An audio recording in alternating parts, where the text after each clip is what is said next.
Out from Jasper Smart City, Isheri.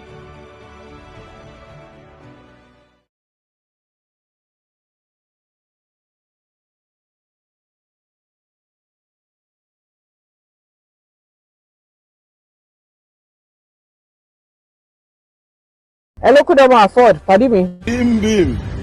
How you there?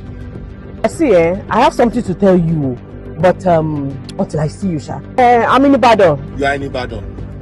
I'm also in Ibadan. Where are you exactly? Hello, could I afford? Pardon me. Bim. How you there? I see, I have something to tell you, but until I see you, sha. I'm in Ibadan. You are in Ibadan. I'm also in Ibadan. Where are you exactly? I'm currently at Berlin golf course here in Ibadan here. That's where I am also now. You're joking? You're still in Ibadan? Pardon me, where are you? Where are you? Where are you? Where are you? Pardon me. It's a lie! I see. So you came here too? Yeah! Wonderful. Let's go. Let's go.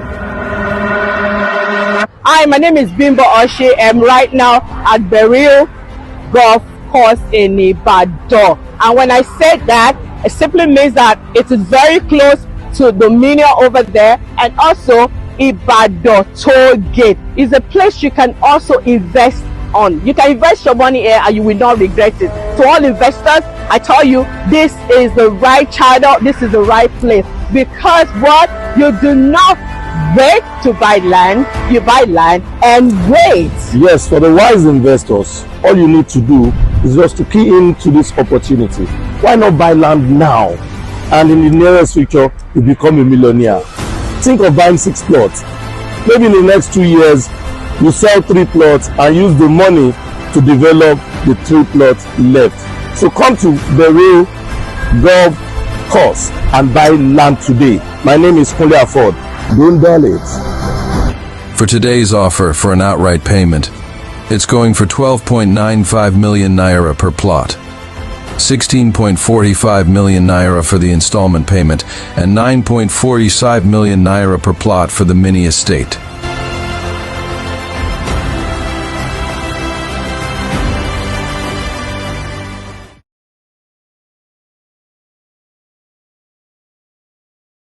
Welcome to Jasper Smart City Isheri, a place where tranquility meets the vibrancy of urban living. We are excited to share that we've recently completed plot allocations and inspections. And there's so much more in the works. Our development progress includes the installation of a modern security gate, a robust drainage system, perimeter fencing, and several other key infrastructure upgrades to ensure a comfortable and sustainable living environment for all our residents. We were also honored by the presence of Chief Kola Olotu, who joined us to witness the remarkable strides we've made in creating this thriving community.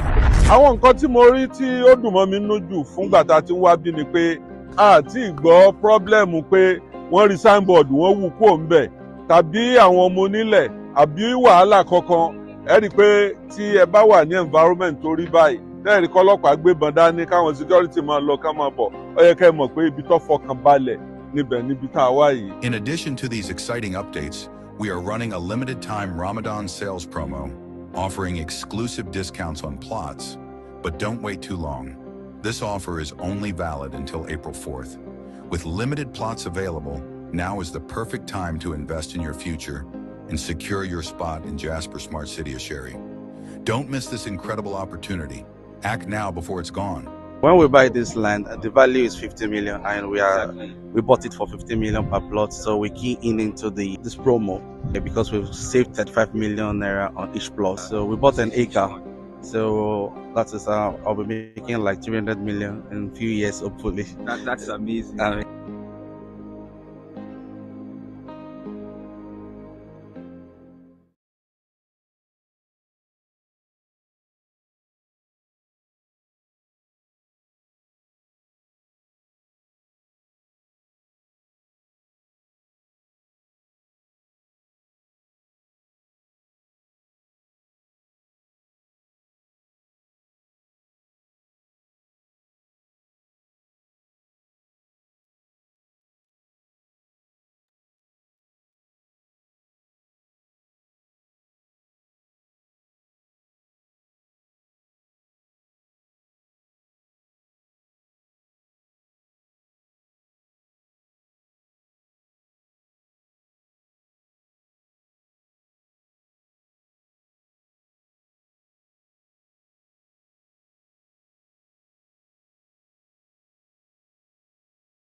Yeah.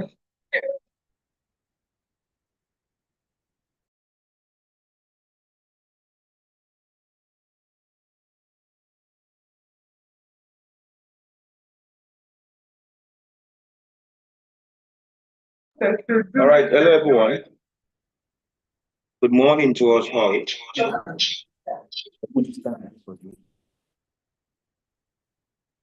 Hello.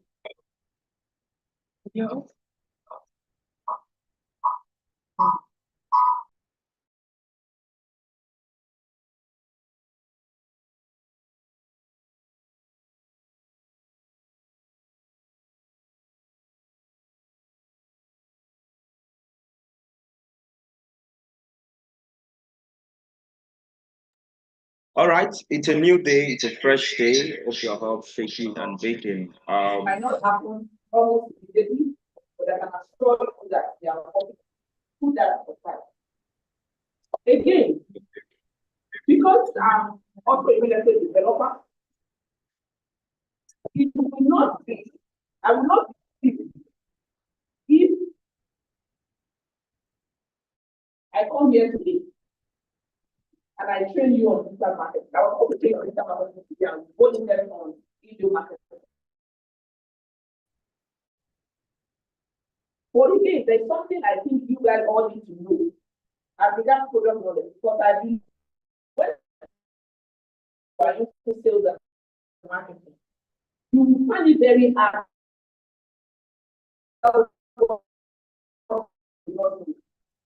You know, or marketing will be different for you don't know anything about that product. So I'm going to use 20 minutes of your time, especially those in business land and those in business owned. Again, for those that are in the other subsidiaries, can also learn something. It is important that I say this so that you don't get some misconception about what you are selling.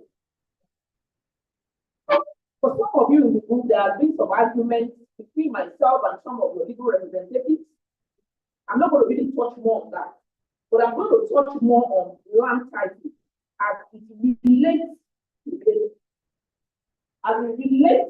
to Nigeria, so that you can know.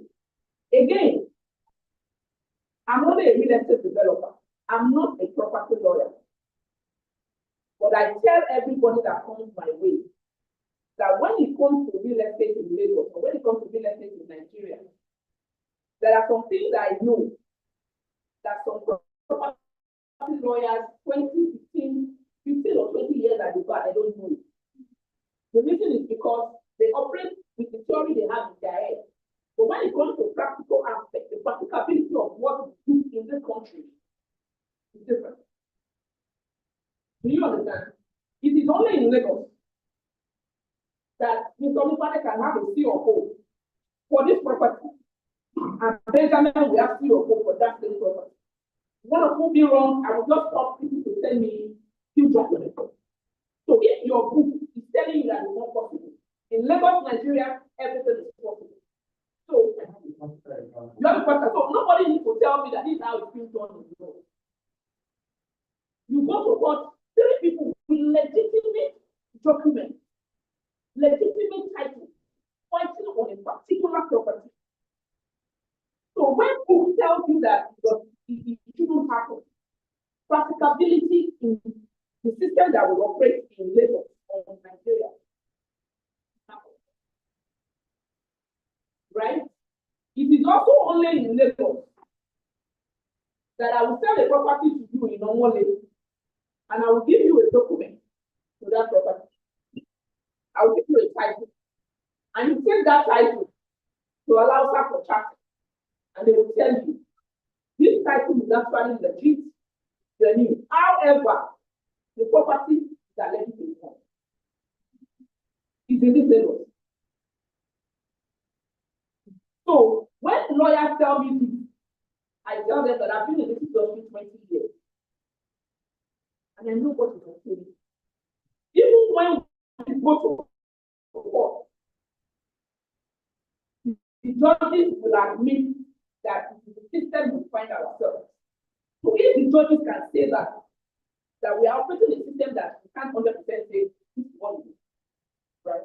Before we go into today's training, for those in land, this old, I will just do a simple analysis for you to have it at the back of your mind. And for everything that I have told you, what does require override to say? Perfect, right? That act anymore. There are several types when it comes to land. And again, I will base my explanation today in Lagos. Originally, before 1979, before Obasanjo came into power, it was our forefathers that had all this land, right? Our great grandfather just had the land. And how do they know that this is their own? You plant one tree here, plant another tree, then use some barricade and say this is for this family. After that, this is another family. There were no issues. Am I correct? But when Obasanjo came, started with one land use act and said all land belongs to government.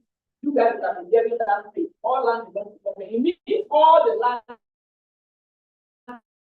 back to government.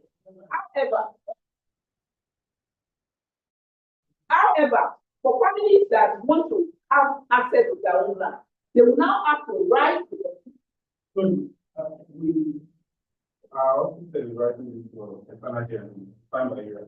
Yes, that's right.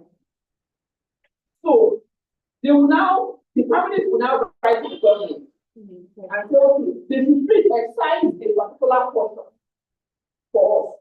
And the reason the government is also saying all land belongs to us is because as families that own this land, you won't think about leaving 5 acres to do all for the public, would you? You won't think about doing school. You won't think about doing airport. It's the duty of the government to provide those infrastructure. So if government does not own land, how would they do all these things? That was part of the reason they enacted that law, right? So the process is now that if as a family, let's assume myself, him, and him, we own 100 acres. They will write to the government that they should please, whatever land that they have acquired from other families, they should excise this 100 acres for us. Let's call it our own. That is when we say we are fighting for excision. If you Google the meaning of excision, it means you want to excise a part for a whole. Are we together? So if we write to government and say excise 100 acres for us, government might come back and say no. We want to excise 50 acres for you. The moment that is done, you see, for those that want your documentation, when you go to allow and say land review, when I say allow I mean land review, and you say they should excise it, you are filing for excision.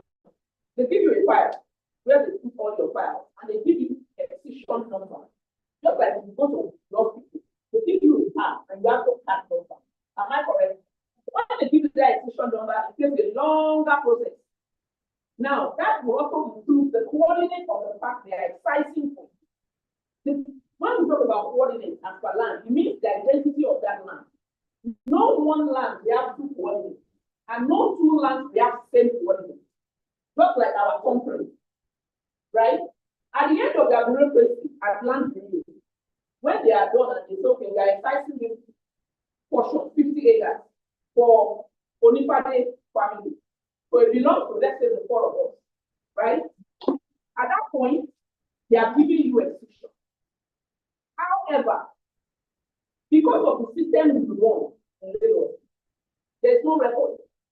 That one that they excise for you, another government can come tomorrow to excise the same thing for another family. It's the system that we run. Then again, a particular government came to power and said, now there should be a record where all the properties, all the land that have been excised should be recorded. Again, before doing that, they publish it. Publishing it because there might be some disgruntled elements in the family that is not even aware that the 4 of us are trying to excise that thing from the government. So they publish it. And while they are doing that, the middle government does that.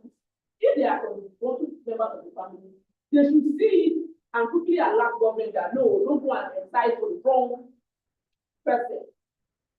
that competition might be maybe 2 months or 3 months.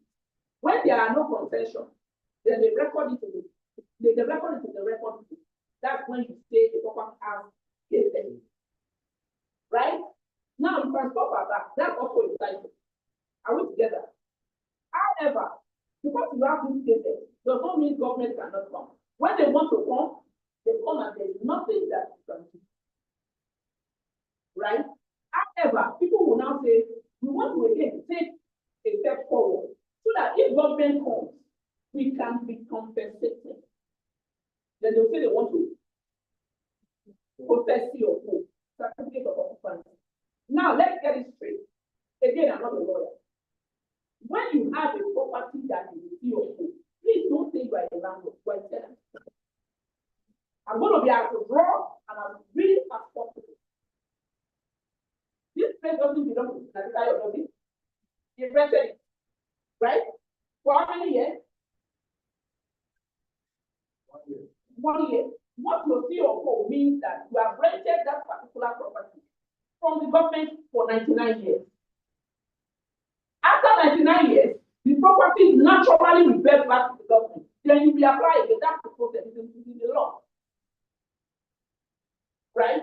And that is why, again, as a property person, I tell people all the time, when you are selling land for a client, and the person you are selling the land to, maybe you are buying the land for the same, the property has CO2, I know, that's it.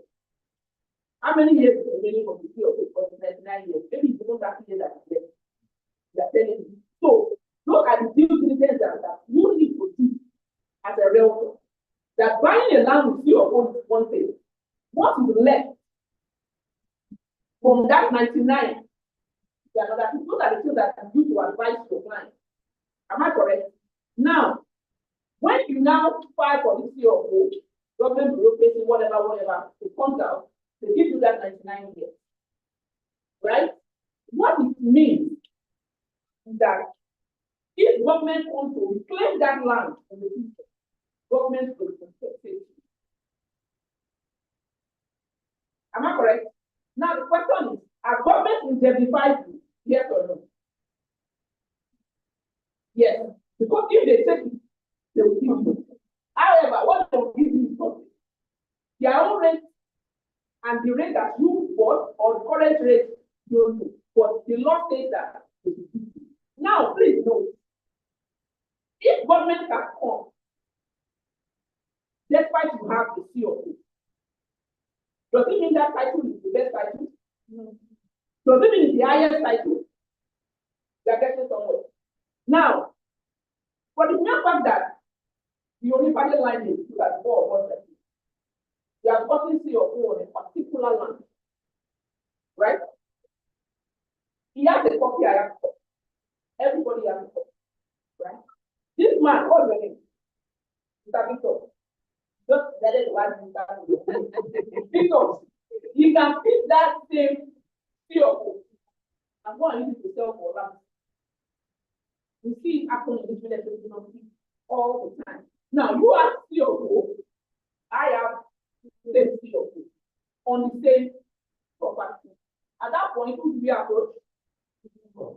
We approach the court, right?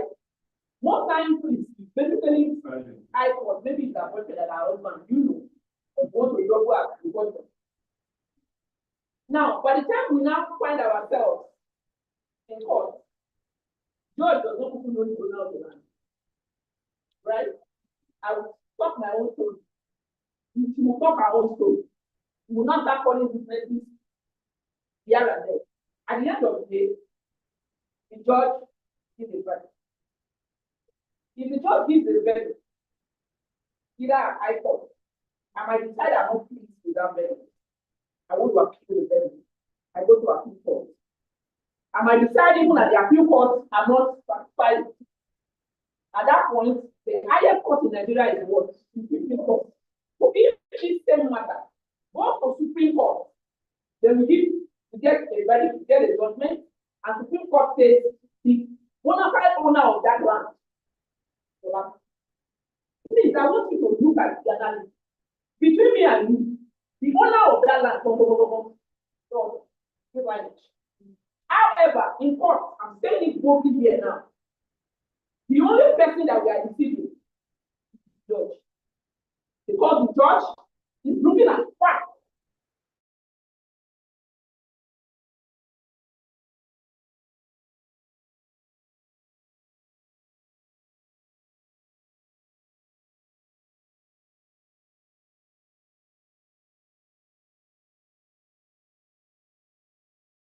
Look at it. Back to the program. That Supreme Court judgment now goes in collaborative favor. Inside of that, look at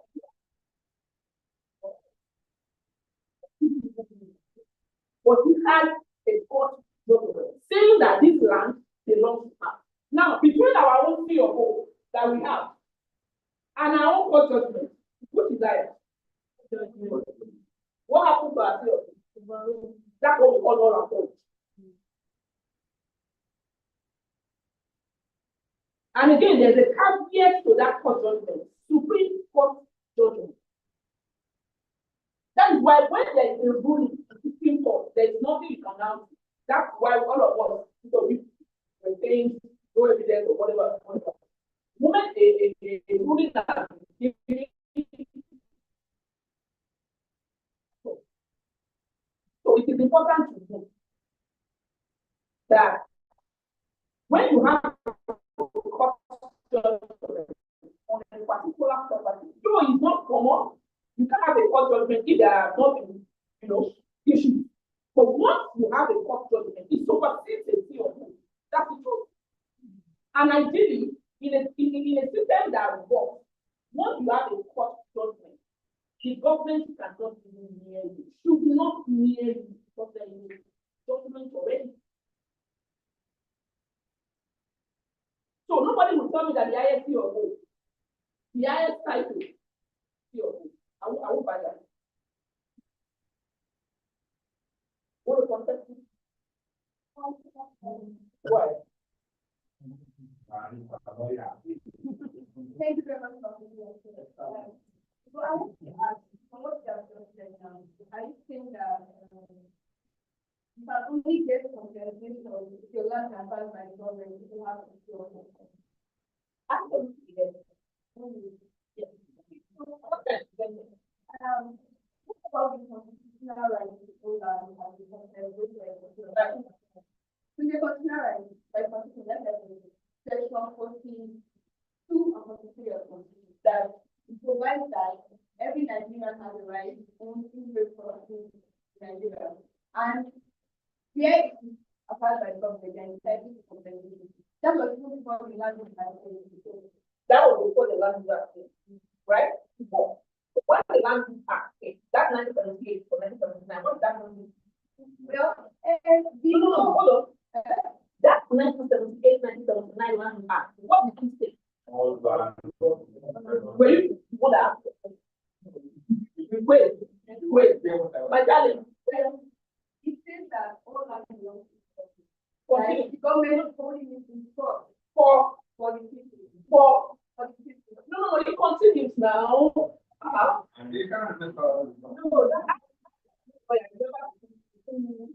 Something forward. So all the trust for the people in what?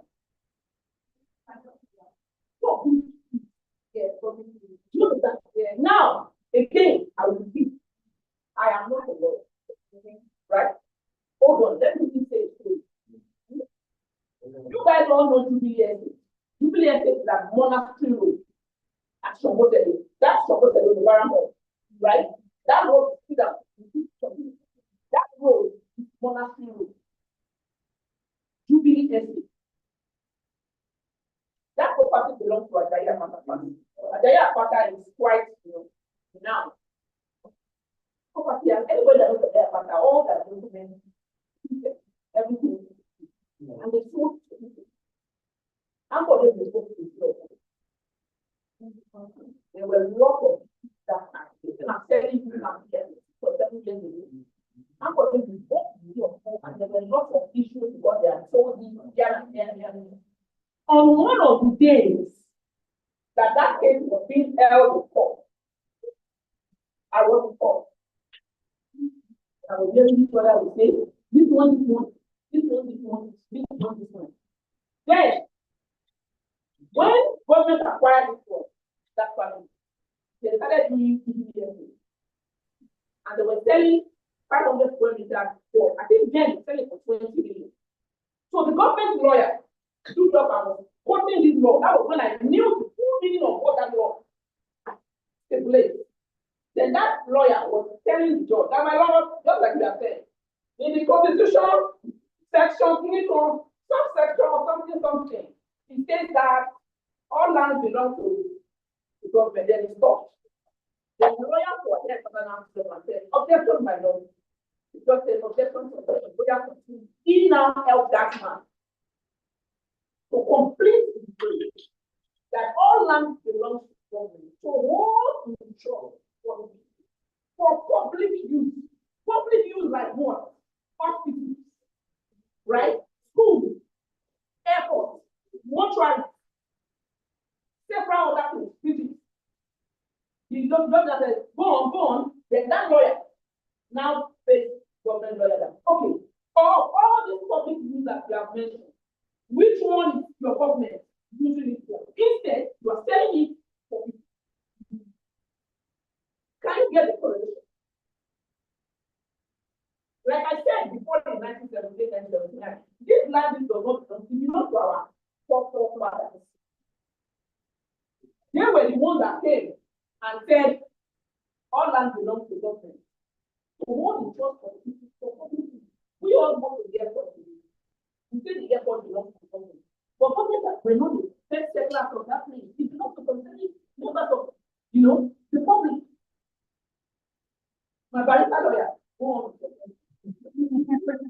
What is the question? What I wanted to say is not, it's still in support of what you said earlier. You remember when you mentioned these families, all of them have the same title. It is in the process of trying to establish, it is only that the issue of going to court only arises when there is conflict. In an ordinary circumstance, they try to belong to one person. Diligence has been done. Only one of these families have that title. It is when about 4 or 5 set of people now came up with the same title, maybe because of error or omission or something. That's why you have to put it for interpretation. Can we overrule that in our system? No, hold on. No, can we overrule that scenario in our system? I'm not finished what I'm trying to say. That's what you have to say. Yes, there is conflict. So that is why they go to court, and at the end of the day, the court will look at all the facts before them. And on the basis of that, the judge does not bring in any external. He puts all the facts on the table. And on the basis of that, he assigns. So at the end of the day, this year of court is still a valid title. The court only comes in when there is conflict. Make sure that these people don't start fighting themselves and killing themselves. So what you have said is correct. What you have said is also correct. Do you understand? I have to do that. I have to caveat what you have said. Yes, I say caveat. When you put a limit in, there's always an exception.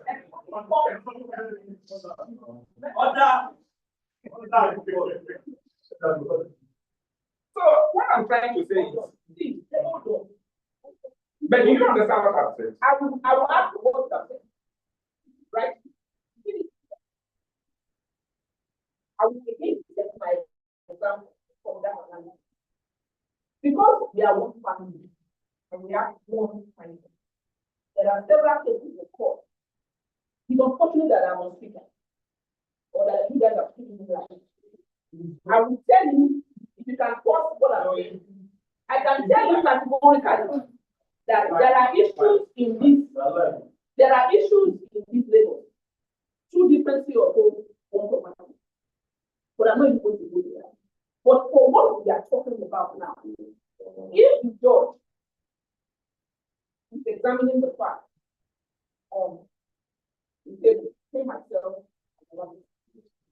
by the time the judge will give his or her ruling, I'm not the judge, but I can tentatively tell you that the ruling will be, this is my judgment.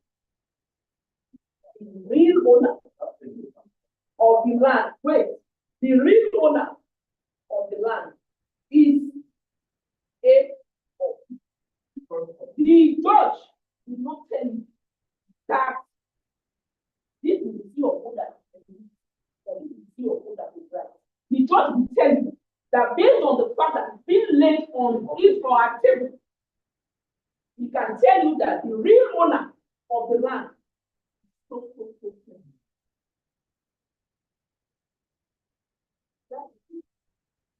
Let me. Okay, I just want to portray your point. I actually have a practical example where I was born, I grew up. There's been a litigation for over 32 years. My dad passed on. And I mean, the other party has three or more. We have three or more on our own family. I mean, we've been on litigation for about 32 years. Just last year, a judgment was not given in my favor that it belongs to me. And both parties have three or more. But again, interestingly, another end down bring up again. The family of, I guess maybe the guy was just something on documents and he felt that the great grandparents had some land somewhere. And he now took that thing from to land grabber at Alausa. And those ones invited me. And I presented the judgment from the court there. So, I mean, though it's still back and forth. So, I mean, it's just like, as it stands right now, I mean, from the judgment of the court, I own the case. Because we got to a few levels. God bless you. Sit down. Let me just wrap this up. So, this is not our training. We are just doing what is by design. I want to ask just a question. The lawyers on the house. If I have to see of it, and he has to see of it, and we go to court, who is supposed to come to the court and say, no, this is the right thing? The government institution. I want those lawyers on the court to tell me that ever witnessed any case of court where somebody from land will come and test us and say, tell me. So when I talk about practicability, please. So I want to go ahead. Hold on. Please go ahead. I don't want to stop. But in scenario, right? We believe that every land on the earth, right? Is usually government. Caveat to that 1.5 kilometer highway corridor. I have to tell you that. So when you want to buy, it is your duty as a surveyor. Once they show you the land, put your instrument. Once it falls within that 1.5, don't hear it. That's standard for the law. So go and try it. All right. So that is standard. So I bought a lot from that. From a millionaire, right? Well, I'm to buy the government. And the process is, after I have millionaire, come to government and do your application. Now, how do I now bought from government, island? Now, you need to go to money there, right? Then you come out of here, and I was like, no, I don't want to do this. Okay, why you? I want my shop to party to that way. How do I get my money? It was you that did your home. What I was doing your bed. At least, you want to hear me. You don't want to hear me very well. I wasn't born to touch you. That I even touch you 4 years ago. You sure you don't want to see? No. I just want to do it. I put them to remove the chair. I don't change the chair. The issue that led to the breakage of my leg, doesn't matter. Do you understand? Just go on Google. That's my cousin, my brother. Just go on Google. Put either, I think it's over there. You see my face. And you see the people that are running it as far as the issue. The trusting power over you. But it will interest you to know that on this issue, even the man himself, right? Said the government that gave this property. Okay, government that gave property, let them come to what and say they gave this property. When we got to Abuja person wrote the letter. land use, that they should confirm the authenticity of it and to confirm who is using it. The component that says,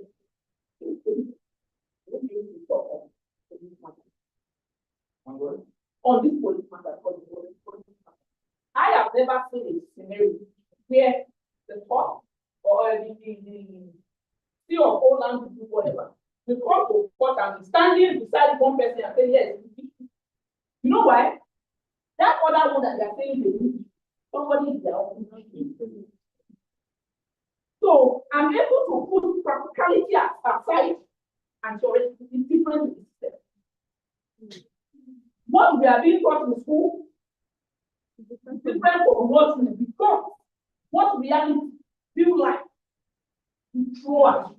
And when real life throws it at you, you are clinging on to what you are taught and sorry for. Now, back to what Saleschallenge said. I'm not going to answer your question directly, but I will tell you what is going on now. 2 weeks ago, I got an email. Somebody wants to do this on land. All this they're asking after that they let off all this. Government is selling. Government now is doing government manipulation. And they are selling 1.5 billion, I think, for 10 hectares. 10 hectares is not difficult. They are selling. So once you buy, government gives you their allocation.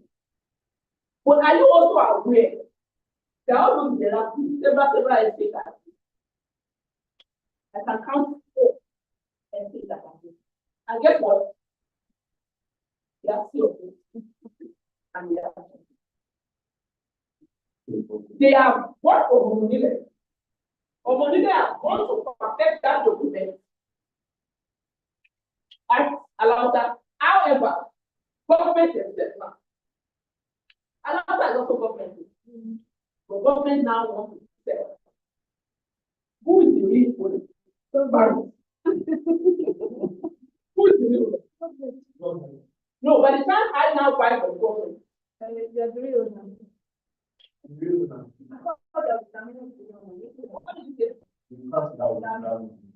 So, sorry, man. On the subject of all this now, where do we have the how do we ensure that Shola, and Mr. Farouk is buying with the interpretation of our lawyer is the one that we get. What is the interpretation? What interpretation is that when we bring in those lands, our lawyers look at it.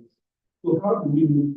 Because the issue, the whole essence of this, the whole essence of this training is to ensure that we are having to. You see, you told us that there's a difference, even in every profession, there's a difference between the theory and the real life scenario. The real life scenario is what is brought to our attention. Now, my question is, how best do we ensure that the land we are buying, the land Mr. Farouk and Mr. Shola is buying, we don't wake up tomorrow and somebody brings in the documents that we are unable. I will use that to ask you a question. Before you buy land, what are you doing with them that you know that you expect from them? What do they do? What are they doing with them? First chapter one. Because First thing is not real chapter one to confirm the same result of the event.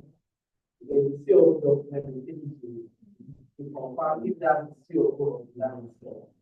And they also look at the PDF to check what history that we have on the land there. And we also can fact check the any pending court judgment, any dispute. is that what you guys do?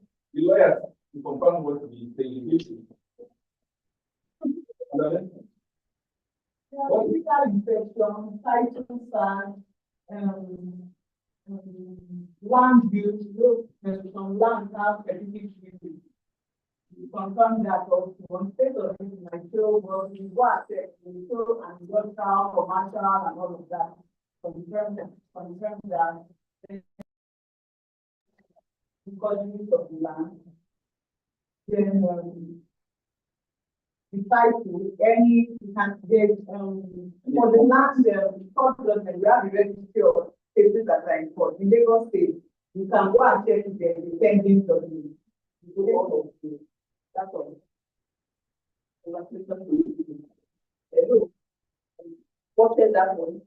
You can like court your and close your eyes. Like I was involved in a transaction like 2 years ago. It was a client of mine. They had bought the land, but they were teaching on the land. What was it? This man bought this land. The property maybe like 1 year to 1 everything checked. The man was doing this and that. Where it was very painful that if I'm buying land for you now, I bought the land, the transaction, and we now have the same friend.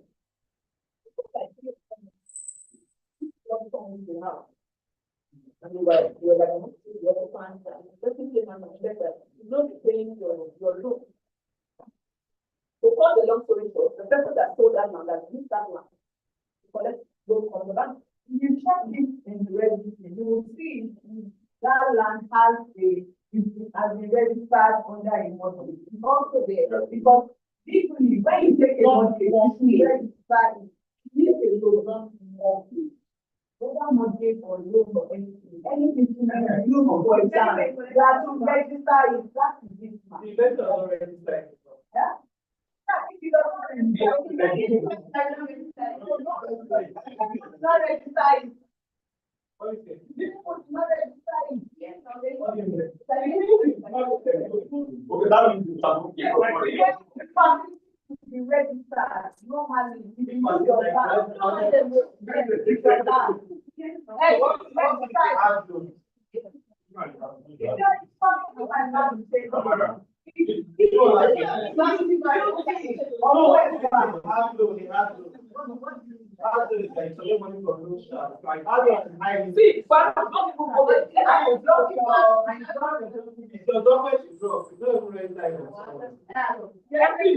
hello.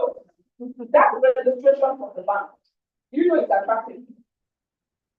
But one more register. Yes, nothing does not start attracting. Are you telling me that in this level, all the properties that you use, the bank register all the properties. One register most of it. I'm asking you because most of it now. You don't register it against the government.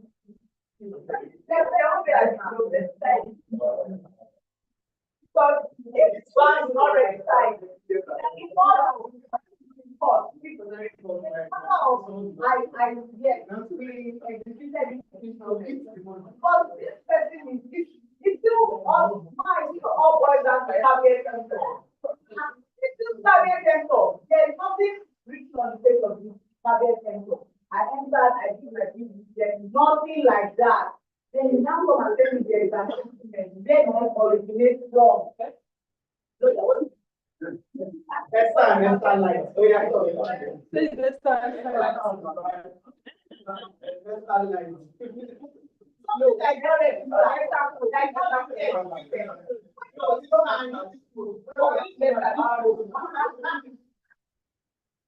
See, I'm going to repeat. Hello. But I don't know. This is not our training. My dear, I don't care. One out. So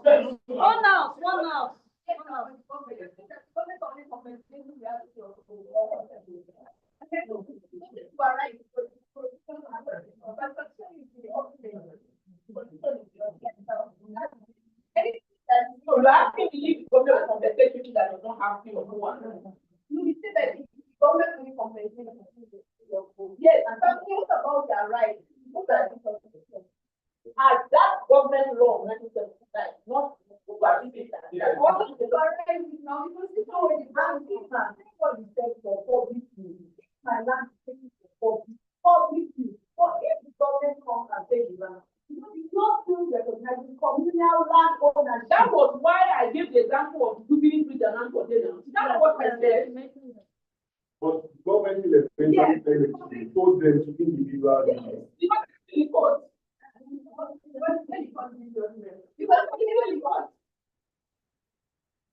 Because the government whatever they collect for one, even if all land People are property owner.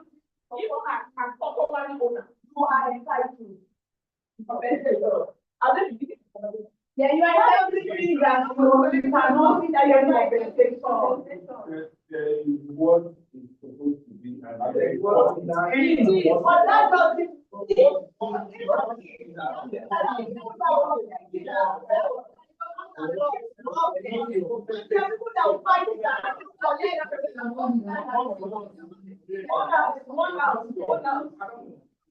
What I want to say is, my father is so and I found out that what the law says. Sorry. You think there are some phrases that are here from Bayman, doesn't make sense. But there are some phrases that are here from Bayman. You know why? This country is not a country of constitutional. Don't do that. If you go there, you understand? If Nigeria has happened, you will not know what has gone down. You understand? Nigeria is not a civil rights and it's not a vote. Let's say wait. Which one? The government never compensated.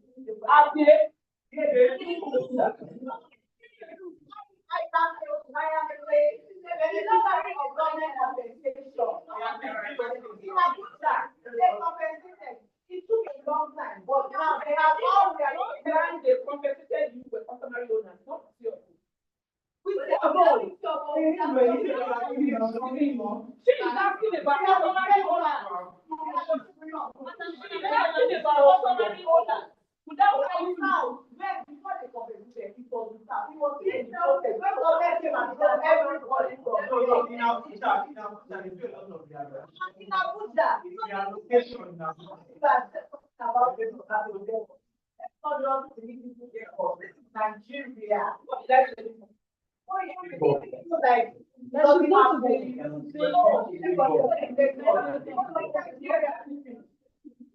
Okay.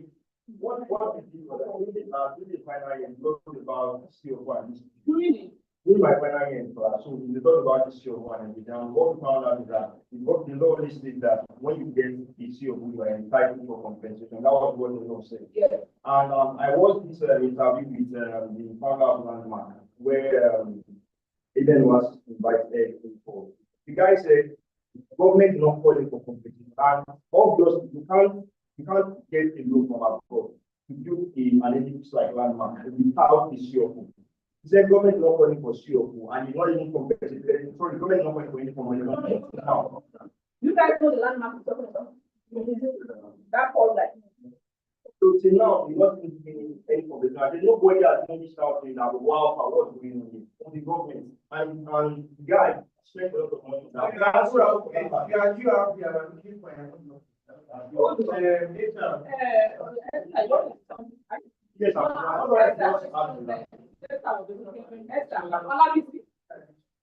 for. No, I wanted to say that when she started, she said she's going to be talking about yeah, but she was specific. But right now, she's thinking in Nigeria, there is no people right now. No, she's using Lagos as an example.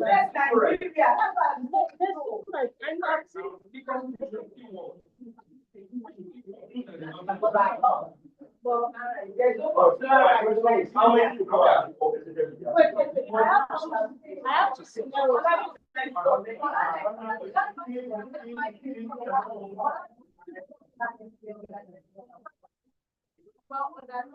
like the governor's consent and like so what about compensation? Are there compensation?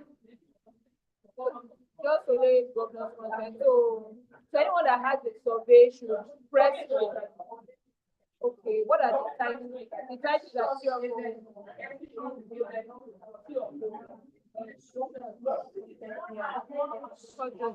all right, so it means that anyone that has a gazette or an excision should process a C of O. All right. But can court judgment be categorized as title? At the end of the day, what is it? Because once there are disagreements and then get both the court and then okay, I just have two examples. One is what happened in Adigate when they wanted to build the railway in Adigate. The first time, government compensated everybody that lost their land to the railway project. We all know that, as I said, that it belongs to government. Government, most people do not go have their CFO, but they were able to fight it, and most of them got compensated. While this one is a personal one, in our land in Ogun State, even with our CFO, up to today, we've not gotten compensation. So I believe that it works in two ways, and you know, there's a route for us to fight for the compensation and there. So that's yeah, but still, after the trying and government you did or at least to renew yourself before you expire. If you wait to expire, it has not been a problem now. It has allowed you to expire.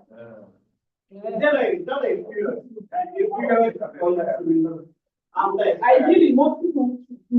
But now, looking at it as far we are in Nigeria, a lot of ignorance. No, they don't have working. No, I've been working for some people, but now we have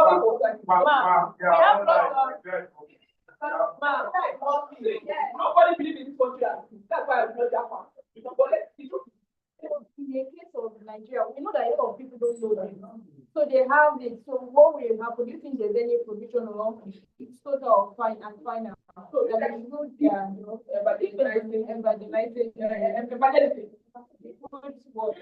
to keep enlightening people. So therefore,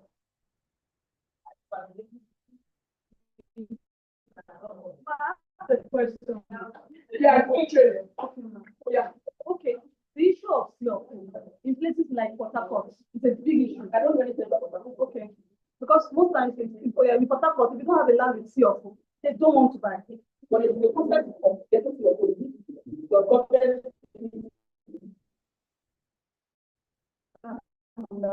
they do. If you follow this process, in Lagos, you follow this process. I'm saying that in Lagos, you follow this process. But government will take a long time, but you will get a long time that has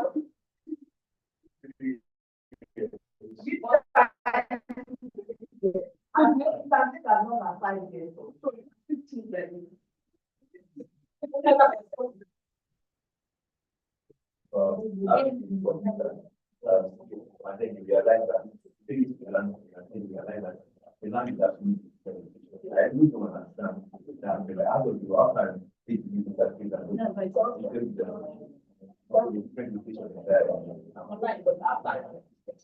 we didn't complete the story about the law, so you know how you did that. They said to him, I think it was back to court. And what was painful for that man was because the man was not like they were very close. They now both together, they ran back together, and he said that there was a lot of happening.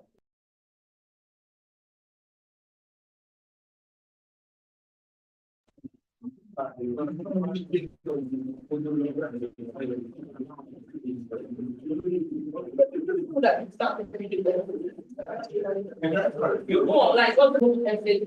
that thing has been on now. If there is anything when that solution that I sent it, then I have to implement that. That matter has been taken of 20 years ago.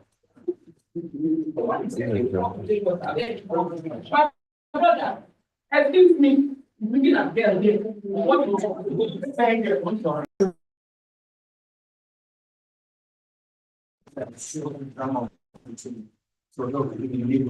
now my question is, the way this is happening in the guidelines, when we have a CO2, that is so to you, common, but it's somewhere maybe on the island.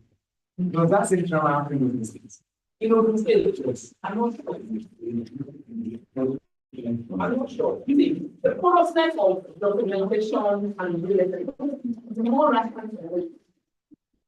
More rampant. because of our share population and our people also know what our policy. So most of these don't really have another.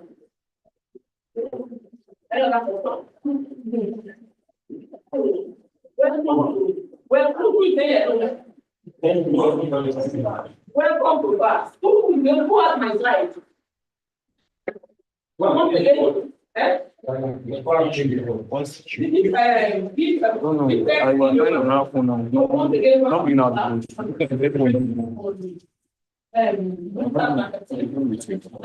there are several aspects of digital marketing. You can't talk about digital marketing without talking about the internet. And I want to ask your mind back 30 years ago. How I think the oldest person here will be everybody 30 years ago, this internet for data. There was no internet. Now, that 30 years ago, what? How you compare then and now as regards internet? What has changed? Like one. Rate at which information passes across, and then the whole world now. That's smaller. The whole world is smaller. That one is just sending message to the girlfriend. This one. Continue to be sending messages to your girlfriend. Now, the word I was looking for is what he said. The world is now a smaller village. The world is now, in like a box. That is why, and I want to talk to my brother or my friend in Canada today. It's just one phone call. 30, 40 years ago,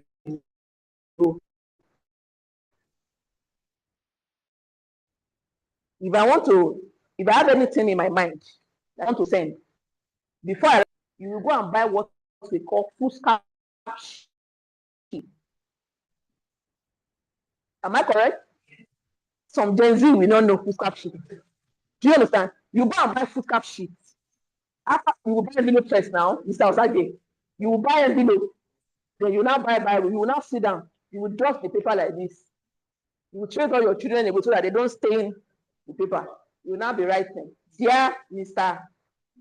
You will now write everything. Then you will now open the envelope. You will cover the envelope. Then you will now take box. You will now buy stamp. You will now send it. Then you will now come back home and you do like this. So what has changed now is basically the way we communicate, the way we interact, and the way we see ourselves. So now, if the world has now become a smaller village, how are we leveraging on that world being a smaller village? As an individual, as a salesperson, as a marketing executive, as a business owner, or as a company? Again, when we talk about internet or when we talk about digital marketing, what we are all leveraging on is what? Traffic. Everybody is on the internet. Am I correct? So if I, as a business owner, have a business, where should I be? Why? Because everybody. So the question to each and every one of us here, are we on the internet? We are. If we are on the internet, what are we doing on the internet?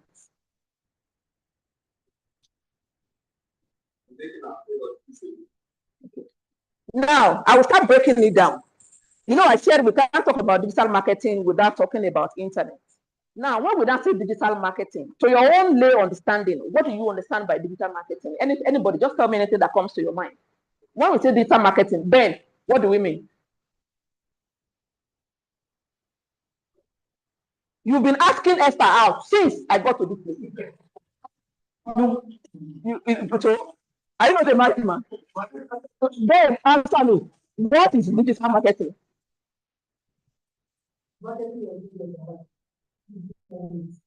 Two different means. Yes, I can take that.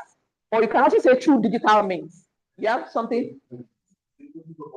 selling what you converted to product without any itself. Okay.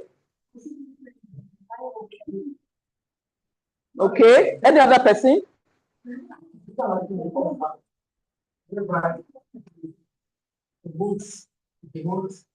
product services, sell your services via online. You want to say something? Fine, I can get all that you have said. I will just pick few things. When we say digital marketing, when we say online platforms, we are all still saying we want to sell via the internet. But the key word here is there are several digital platforms that we can sell our products. One of those platforms is when we want to explore email marketing. Now, digital marketing is quite broad. There are several aspects of digital marketing. There is what we call web designing, there is email marketing, there's content marketing, there is online copywriting, there is visual storytelling, there is social media marketing, there is online reputation management, there is a mobile and SMS marketing, there's analytics and reporting. Again, there is what we call traditional marketing.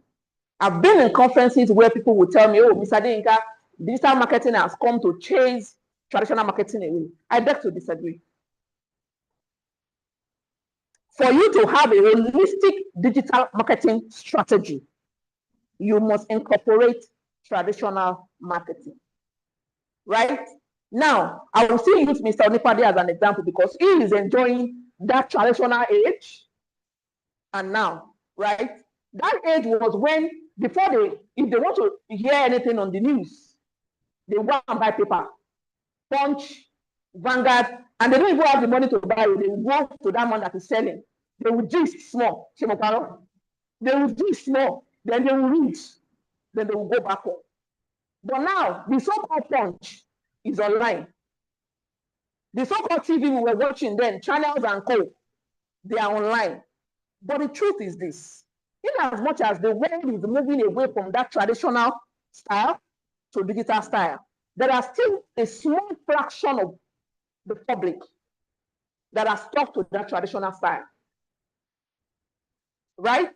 So the question is, as a business owner, you are not supposed to leave them behind. That is why I say you cannot have a complete or holistic digital marketing strategy without incorporating traditional marketing. Right? Now, when we say traditional marketing, we are talking about print media. We are talking about billboards, right? Now, the people that are now exploring this digital marketing, are they not still using billboard? What are they using billboard to do? Advertisement. Now, what's the goal of advertisement? When you are doing advert, what's the goal? Awareness. Any other person? So you agree that the goal of advertisement is not to make sales?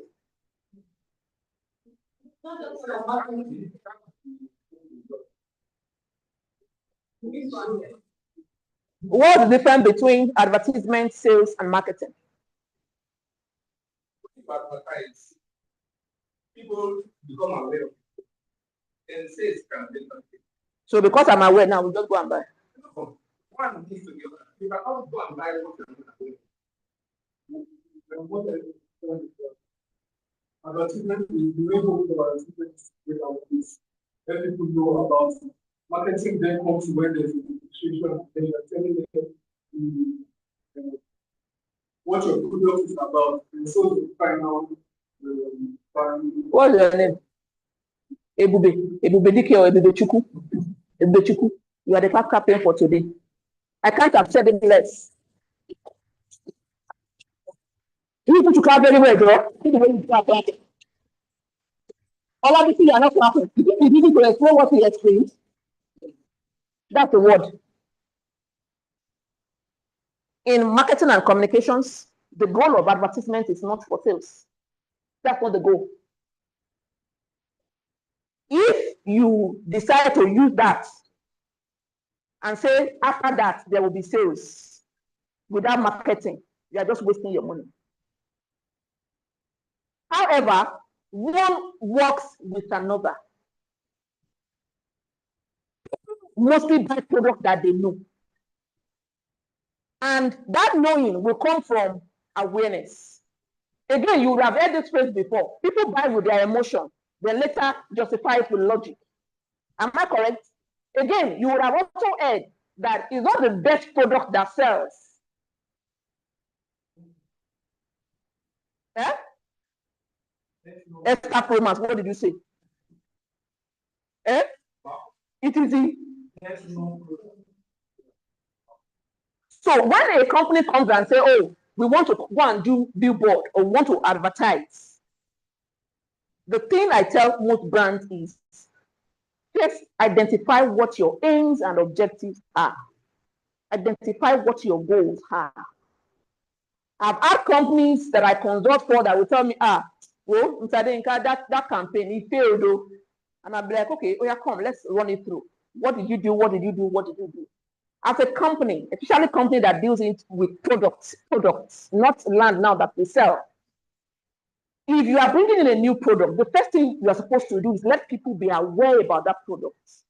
Just like what Ebube said, the main aim for advertisement is for people to be aware about the product. Marketing is now when you are telling the person that if you buy this, this is what you will get. As against that, then sales is at the end of it. Sales is what brings what we call conversion. Some of you accountants will call it revenue. We marketers call it, oh, my advert is now converting. The converting to us is sales. So remember, I had mentioned several modules, several aspects of digital marketing. Now we want to look at email marketing. And from the word that you are hearing or you are saying, when we say email marketing, what does it say to you? Friday. Email marketing, if you Google it. So, like the word marketing, email marketing is selling the on time to make your awareness. Any other person? Yeah? Oh, yeah, tell me. I wanted to give an example. When okay. Somebody in the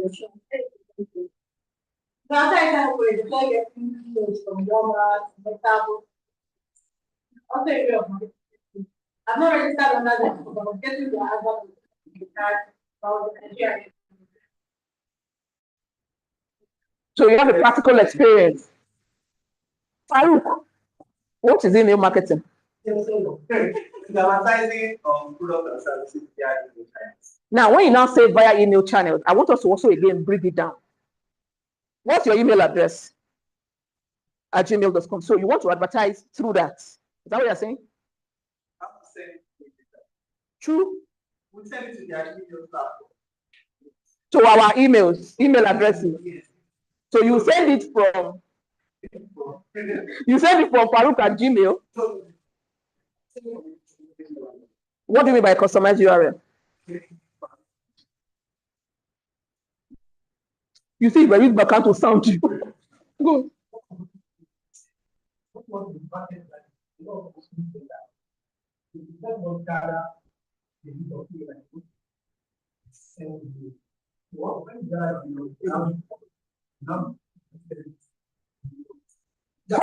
From which email address? You can send their customized email address, corporate email address, or send their personal Sorry, now, jokes apart, from what she said, you see, for everyone here, I want you to have a curious mind. She, registered or she was online with some platform and started getting emails. The thing that you have all said that is correct is sending marketing materials via emails. Now, you all have your individual emails and you are getting marketing materials. The caveat to that is that those emails are not coming from our normal, regular email addresses. There's what we call ESP, email service provider. Those emails are not from adenka@yahoo.com, sivinakitaya@gmail.com.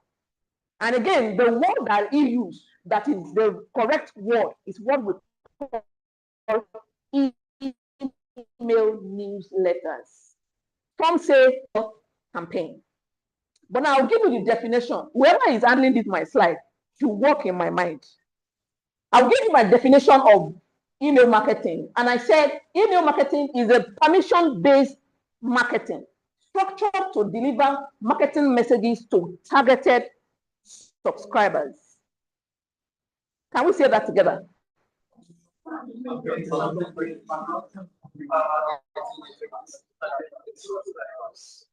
Now I want us to take just 2 keywords. Those 2 keywords, we will use it till we finish this class. Number 1, permission-based. Number 2, targeted subscribers. Now, what is permission-based? I'm sure that some of us will receive emails from people that we don't know. Right? We receive emails from people that we didn't give our email addresses to. Have we permitted them to send?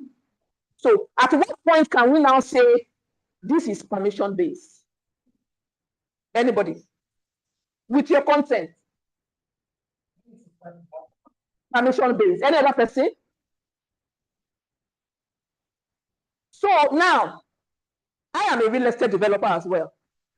I can come here and go and meet Friday and say, Friday, can you give me the list of your clients, their emails? I grab it to my company. I start sending them email addresses. Those people that have collected their email from Friday, did they willingly give me their email addresses? That is why it is important that as a company or as a professional or whatever, when you have decided to use these digital schools, I like when people are professional and when they are ethical. And that's part of what we will be discussing about. One of the ethics of this email marketing is never buy list, never share list. Are we together? So now, aside from the permission base, you guys have said several things that can make somebody willingly give his or her email. It could be that the person is signing up to actually receive things from you, emails from you. It could be that you are doing a workshop somewhere and the person is dropping his or her email. It could be a subscription on the website, several means. Another thing is targeted subscribers. What does that mean? When you hear targeted subscribers, who can tell me? Okay, any other person? That's the greatest scammer. You click on the ID. And sometimes they will ask, would you like to receive more information from this? Something like that, yes. However, in this regard, let me tell you what I mean by targeted subscribers. You know, I have said Esther Pro Max and Surveyor Pro Max. Esther, you should come and sit down here. See, you know, earlier on I said we are all leveraging on the internet because of the traffic, right? Because a lot of people are on the internet. And I said most businesses are now tilting towards digital marketing. Again, because I've said the public or the whole world is online, does not mean the whole world is interested in your business.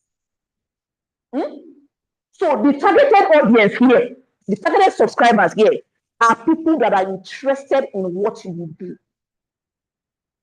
That is why, as a marketer, you realize that you send like 200 email newsletter, and from that 250 will just unsubscribe. Why? They are not interested in what you do. So the first thing you need to do as a marketer is identify your audience. Where are they? Who are they? Are we together? DJ, next slide. So again, why should any marketer opt for email marketing? Like I said, it's another channel for content. It enhances brand visibility. It stimulates sales.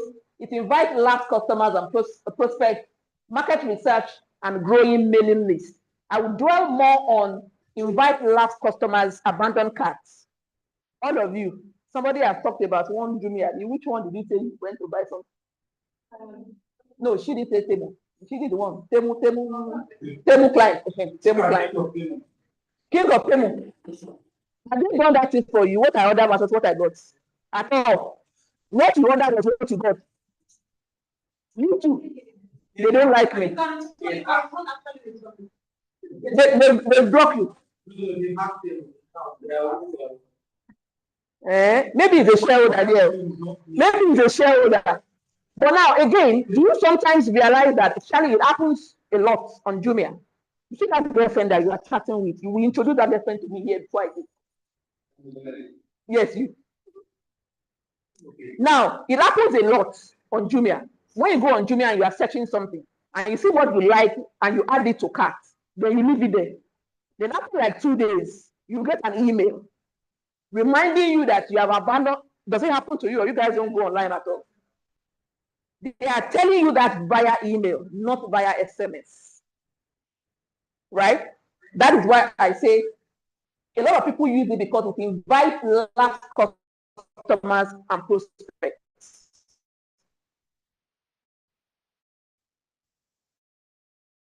If you have things in your abandoned, then again, it's another aspect, like models of digital marketing, SMS marketing.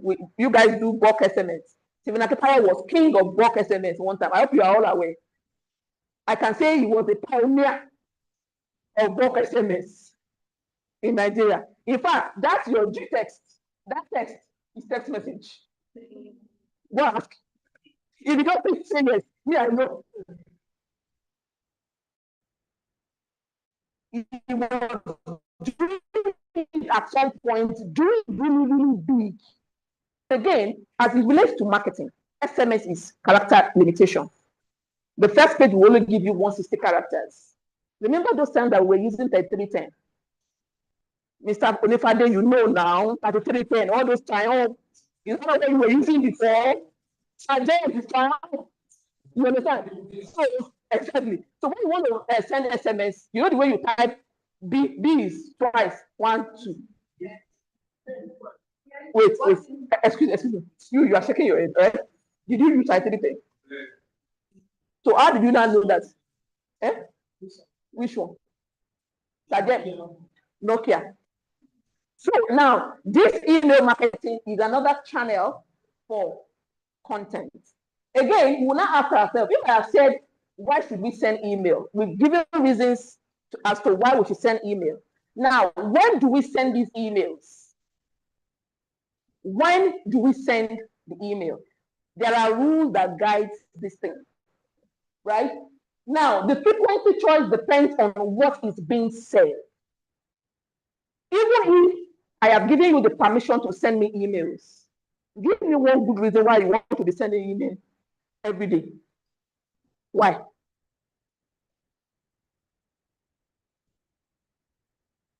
It's not professional. So like I said, depending on what you are sending, if it's a newsletter, the ethics says it should be it could be monthly, it could be quarterly. If it's offer, if there are offers that you are doing, again, it could be monthly, it could be bi-weekly, and it could be spontaneous, depending on what you are sending. However, you need to identify what you are sending, who you are sending to, and when you should send. In as much as I've said, it could be monthly, it could be bi-weekly, it could be quarterly. Now, what day of the week is best to send it? What time of the day is best to send it? All these things matter. Next slide. The reason it matters is because the success of every email marketing is the open rate. What do you understand by that? The success of any email marketing is the open rate. What do you understand by that phrase?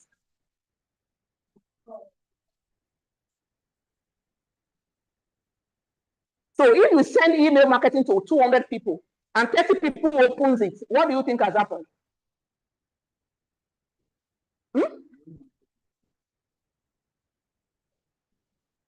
Again, there are several reasons that would make somebody not open your email, even if they are giving you the permission to do so. So standard, when to send, depends on the type of target and type of mailing list, the day of the week, the time of the day. However, even though there are standards, as a brand or as a marketer, you need to test several ones that works for you. So meaning that you send today at maybe 10 a.m. or 12 noon, you should go back to your reporting and check how many people opened it. What better in the future? So now, basically, between Tuesday to Thursday is best for sending email newsletter. Tuesdays to Thursdays, it's not as if Friday is not good, but typically the open rate reduces by like 8 to 12%. Apart from this, I don't feel it is right as a business to be telling me about your own business on a Monday morning or on a Monday when I should be planning about my own business. In this part of the world, everybody just feels Monday, they want to plan their activity, they want to plan their activity for the week, they want to add Monday to themselves. That's why people will call you and you will say, is that why you're calling me on a Monday morning? But the truth is, morning is morning. There will also be Tuesday morning. But there is this general opinion that Mondays don't disturb me. Again, you test different days and times against your goals. Whatever you are trying to achieve, test different days. When you are not sending business to business, you know, we have said between Tuesdays to Thursdays, the time of the day, either between 10 a.m. to 12 noon or between 2 p.m. to 4 p.m. Then if you are sending from business to consumer, test different days, different timings, and select the ones that works best for you. Are we together? Next slide. Any questions so far before we go on? Any question at all? Now, just like the guy there said, he said email newsletter.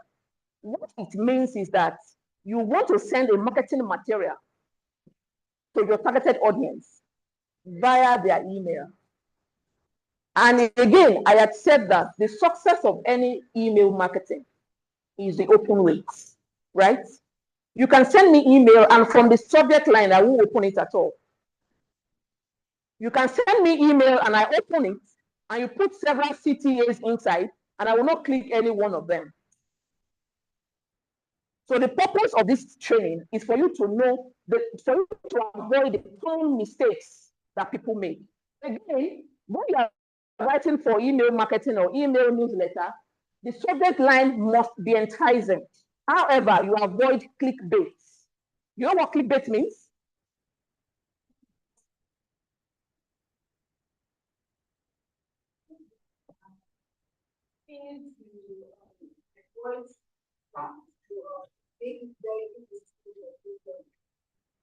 Any other person?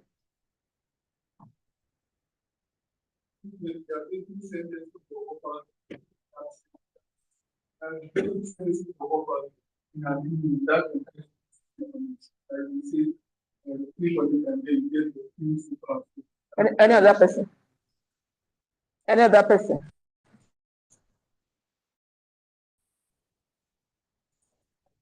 Yes. After what you use, and content might not be very good, it's just to make people jump on it. That's the word. That's the word. When you are betting someone, clickbait is actually between me and you. When you have deceived someone, you are betting that person to open the email. Remember, the first one I said it should be enticing, but avoid clickbait. Clickbait in this regard typically means that what you are telling them to see does not have anything to do with the content of. We see it a lot online.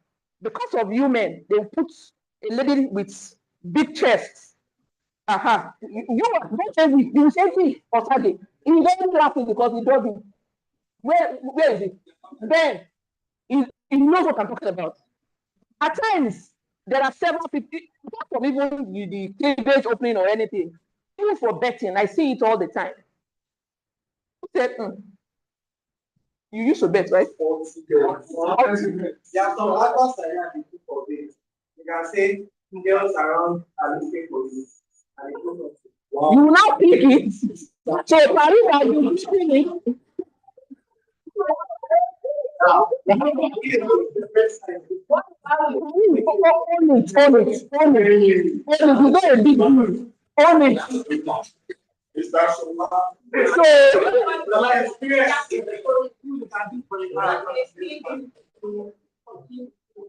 Then you will now get there. It will be those are what, yeah, those are what we call clickbait. However, right, when you are writing this, however, when you are writing this email, there are enticing words that you can use that will entice them to open. And when they open, it is the same thing that you are saying. That you are saying. Are we together? So again, what about headers? Provocating in what? Some headers that will be, this is your last chance to succeed. So many people used to send it to me for TV. The truth is, this is your last chance to succeed. It's provocating. But the truth is, if you open the body of the mail, what you are writing, what you are inviting me to, if I come, if I will truly succeed, I will not be angry. But if it has nothing to do with that thing, I will unsubscribe. Do you understand? The whole essence is, as a content person, you know, I said part of, you know, the modules of data marketing, we also have content marketing. You must write what is enticing, what will make them want to open. That is where your creativity comes in as a marketer. However, it is the clickbait that is unethical. Then again, the subject length. Why this is key is because, in as much as we'll be talking about internet, statistics have proven it that between 60 to 80% of the people that go online, they do so via their mobile devices. Do we agree?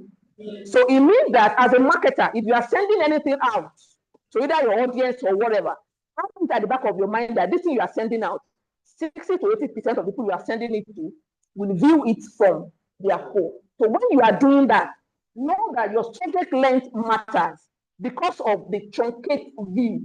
Do you know what that means? If you go to your phone, so many times, even when we watch things on Facebook, you will see the first 2 or 3 lines. Then you now see click more. Do you see it? See more. Majority of us don't click that click more. So that's why I tell marketers that when you are writing content, anything you want to write at all, make sure that first 3 lines makes sense.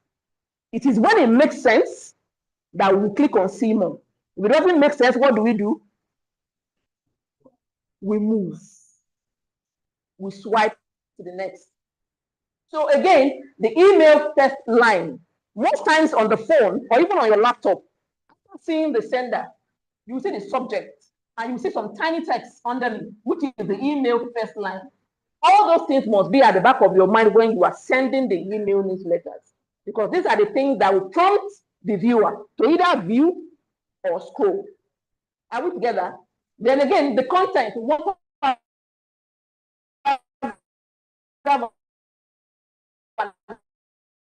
link, maybe a picture too. But please, I see it all the time. All those lawyers in the house, let them come and argue with you. In this part of the world, majority of Nigerians, we don't read you. You are saying yes. Let them answer now. Esther Thomas. Do you read? Esther Ultra. Do you read? So basically, we just want to glance through. So whatever you are sending, either as a content person or you are sending email newsletter or whatever, go straight to the point. Don't write a piece too, because they are not going to read. Are we together? Next line. These are just, uses of email marketing globally. Please go to the next line. Now, that next line is also why email marketing. You see this DJ, I will change him.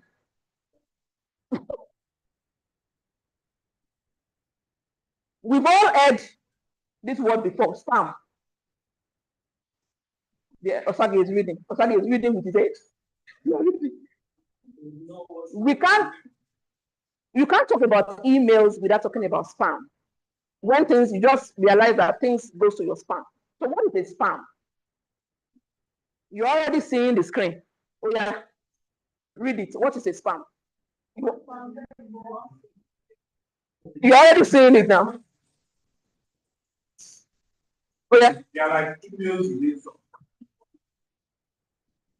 But there are some that you subscribe for and they will be in your email. Yeah? Yes. Where is it something? So now when we say spam, the word spam means unsolicited bulk email. And when we say unsolicited, it means that the recipient has not granted verifiable permission for the message to be sent. Unsolicited email can be normal email, right? Again, when we now say bulk, bulk means that the message is sent as part of a larger collection of messages, all having substantively identical content. Now, a message is spam if it is both unsolicited and bulk.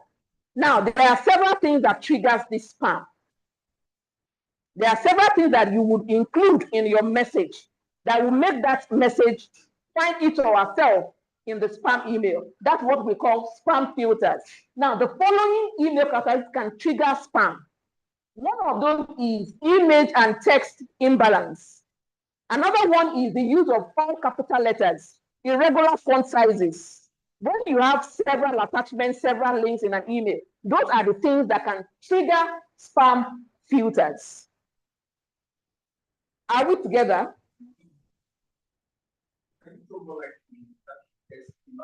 Okay, text and image imbalance. Now, do you have anyone here that does Facebook advertisement?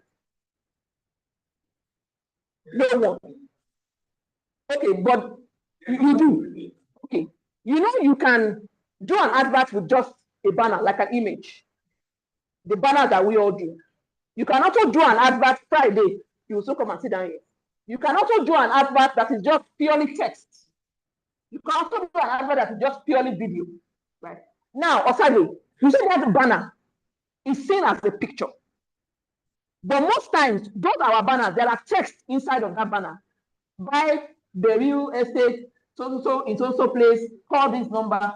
Now, in the Facebook rules and regulations, terms and conditions, the moment the text on that banner is more than 20% of that banner, that advert will not be approved. So when there are text and image imbalance, it triggers spam filter. If what you want to advertise is banner, image, just use image alone.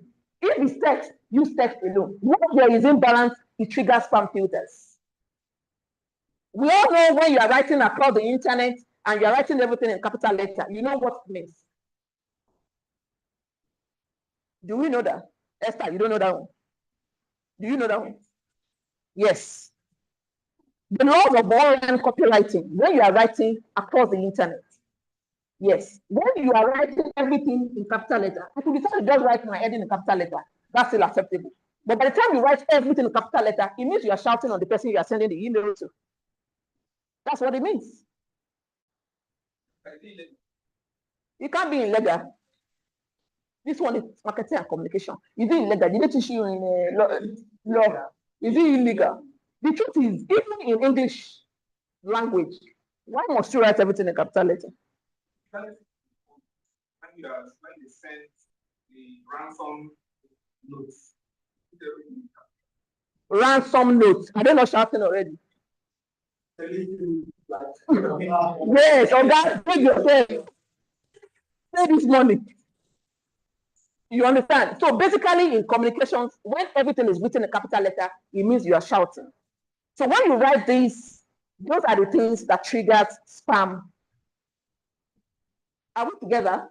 Then phrases like click here, promo, free, obscene terms. As time goes on, you'll be blacklisted. And you realize that when you send emails, the person will just see the email in their spam. Friday, you did not send your account number to me since that time. It was today, when I came here now, that I challenged you. Am I lying? I didn't say, are you sending it? Am I lying? I'm sending both of them. I know you are not lying. It's the cause of the problem.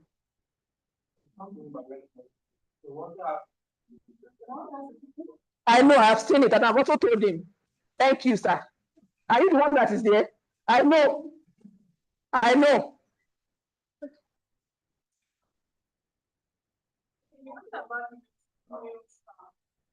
also have number spam. Sometimes before it sometimes before we come on the just like spam. Somebody has registered that number as spam. We do it all the time on Truecaller. I do it all the time. Is it spam or scam? I do spam. I do scam. At times I save with idiots. So that when somebody else calls you, Yes. Yes. Yes. Any other question?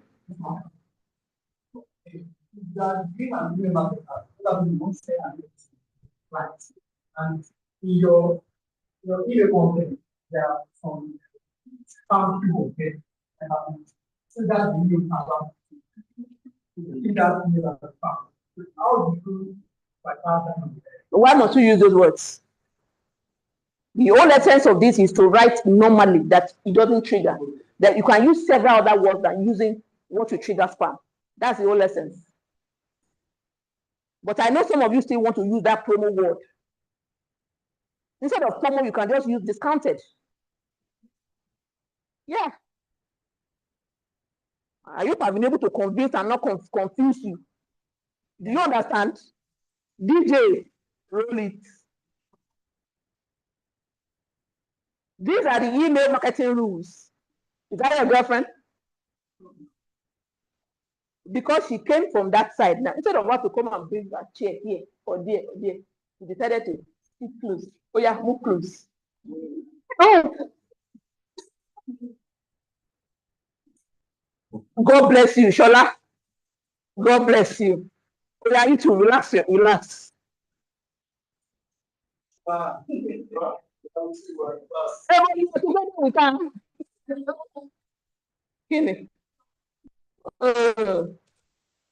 there are rules when it comes to email marketing.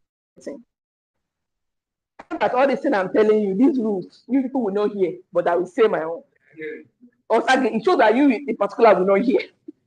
Never buy lists, never share lists, never assume. That assume is the example that I made, that because I'm also a real estate company, this is a real estate company, I will just assume that anybody that is your client can also be my client. But the truth is, those people have not given me the permission to send them emails. I can't just come here and say, Friday, share your list with me. It's unethical.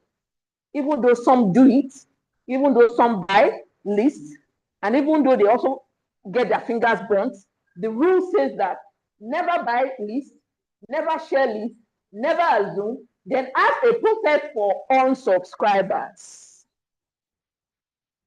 You can't hold me to ransom because I have given you my email address. So for every email that you receive, when you go down the last, you will see, you don't want to receive more emails from us, unsubscribe.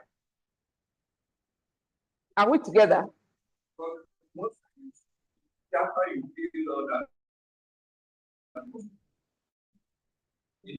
Next slide. I will tell you why. Please remind me, I will tell you why. Now, I said something earlier. When I said this email marketing does not mean you should be sending from adenka@yahoo.com or farouk@gmail.com. There are what we call email service providers. Just like I said, Stephen Akitaya was doing bulk SMS that time. There are several platforms that thing is being used. You can do SMS. We have SMS 24, we have smart SMS, we have several. Now, when we talk about email marketing or email newsletter or email campaign, there's what we call email service provider. It's a hosted cloud-based email marketing system.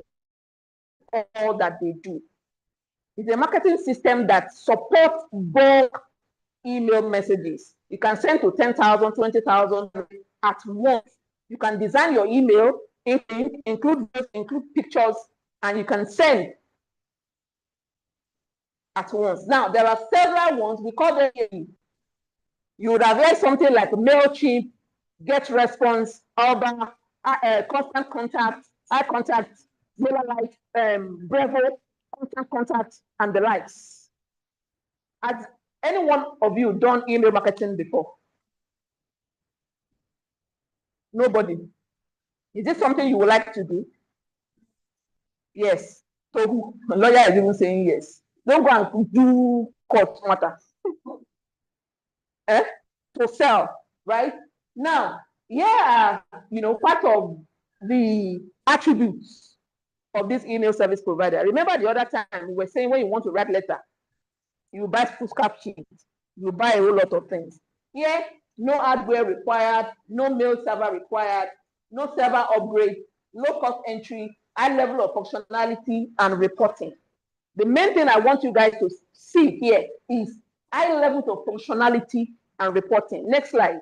Why that is key to me is because remember the last time we were talking about when you send that letter to Osage's relation, the one in the village. They will now come back, Osage will now be like this. He doesn't know if they have delivered it. He doesn't know if they have read it. He doesn't know if they have also responded. This is where reporting takes place. So on ESPs, either you are using Brevo, Constant Contact, MailChimp, or whatever, when you send email newsletters to either 200, 1,000, or whatever, you come back to your dashboard. We call them the reporting dashboard. You will see how many was sent successfully. You will see how many people have opened it. If there are CTAs, in marketing, when we say CTA, we mean call to action. Call to action is what you want the viewer to do. So when you are sending email newsletter, tell them what to do. You want to know more about this product, click this link. You want to speak to us, call this number. Those are call to actions.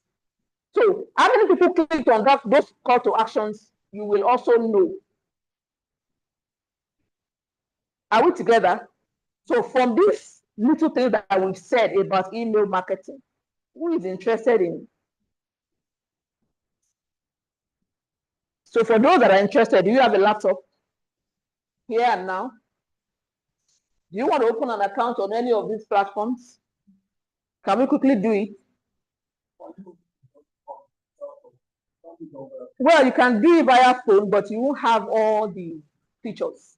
So if you want to do it via laptop, there are several ESPs that I've used before. I've used Constant Contact. I've used MailChimp, but presently I'm using Brevo. Brevo is B-R-E-V-O. But if it's MailChimp you want to do, you can also go to MailChimp. MailChimp is mail, M-A-I-L. Then Chimp is C-H-I, MailChimp. So just Google it and sign up. Let's do some practical sessions. Either MailChimp or Brevo.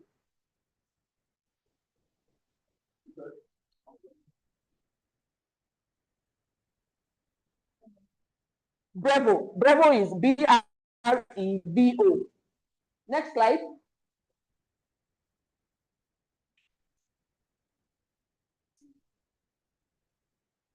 Now, back to what we were talking about as regards never buy list, never share list. From the earlier session, we've talked about several ways that we can grow our own mailing list, several ways that the people can willingly give us their email addresses. Now, when we have that, how do we manage this mailing list? We call them mailing lists, right?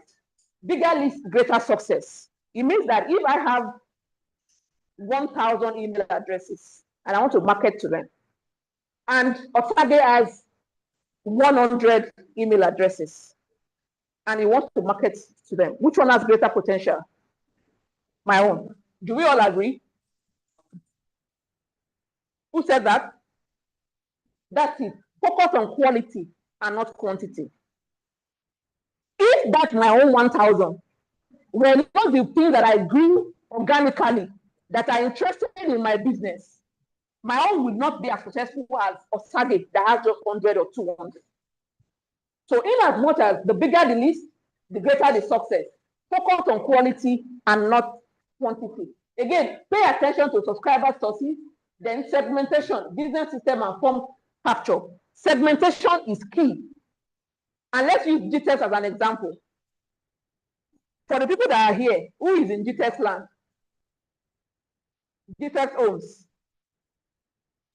Who is in GTEx owns? Okay, so who is? What about G&A? Civil Agriculture Foundation. Okay. So now, when we talk about GTEx holdings, how many subsidiaries do we have?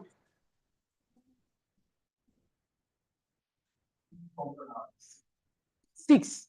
But every of these companies is under Ditex Holdings. Now, this is where segmentation comes in. You can't have all your mailing lists as one. Because if I am here for Ditex Land, don't send me anything about mentorship. I didn't tell you that I want to do mentorship. Right?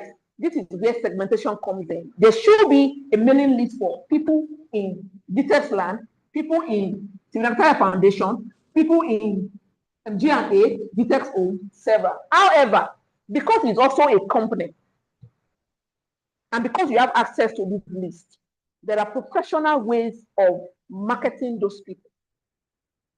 So it means by the time you want to be sending them email, somebody that is here for Ditex Land, and you want to advertise GBES for that person, you can't just be sending email as if the person knows what GBES is. The person is to do what?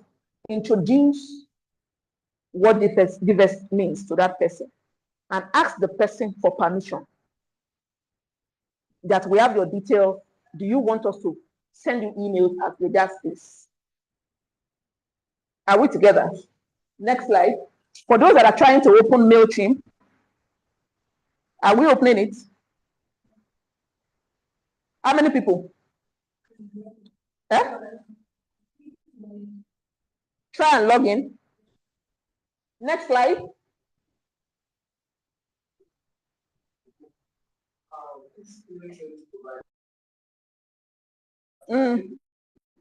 Are they what? I can tell you that they are free. But again, not 100% free. If you open it, it's free. You can send 500 email newsletters every month without paying a kobo. But by the time you want more features, you want to upgrade. So can we say free? Eh? Can we say they are free? I will need to open to help people that are trying to log in. How many people are trying to open this thing?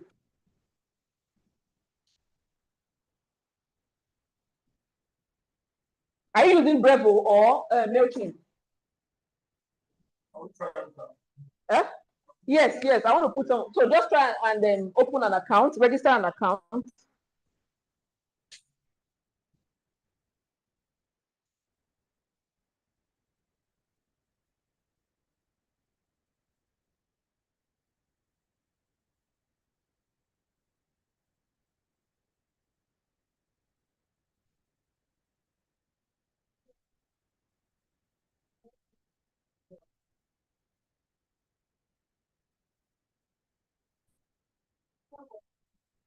Is anyone doing it with their phones?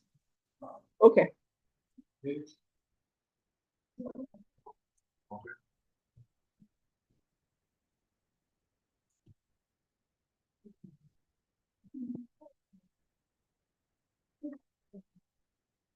you don't have an account before, you have to sign in. You have to sign up.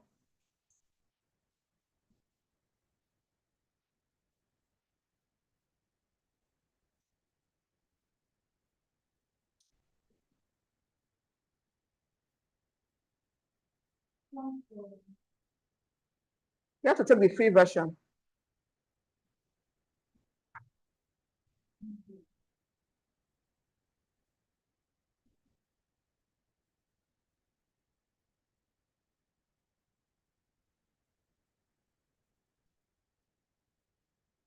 So again, there's what we now call data collection.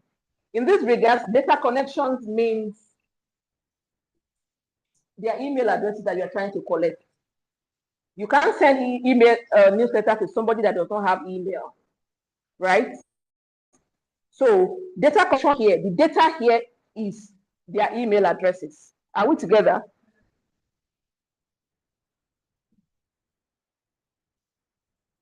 Now, there are several ways. There are two ways you can collect data, either online or offline.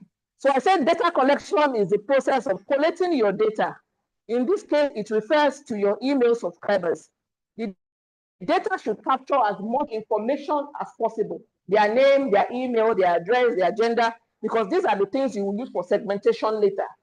So there are two forms of data collection. It could be online, it could be offline. Online in the sense that if you have your website, you could just include what they call this thing, a subscription link that to know more about our product, click on this. And once they click on it, you have all the data that you had asked. It could be their name, their email, their gender, their phone number. These are the data that you will have to work with. Again, it could be offline. You guys do events several times. You might be doing an event and people will come and you just give them a paper and a barrel that we have upcoming events or we have more events. Do you want us to get across to you? So they will willingly give you their details, right? So there are two key modes of data collection, either online or offline. Online data collection may be carried out through a web sign-up form, contact form, competitions, customer purchase, customer care, or touch points. And when we say offline, it could be through workshop, it could be through events, it could be through service centers, or what have you, right? Next slide.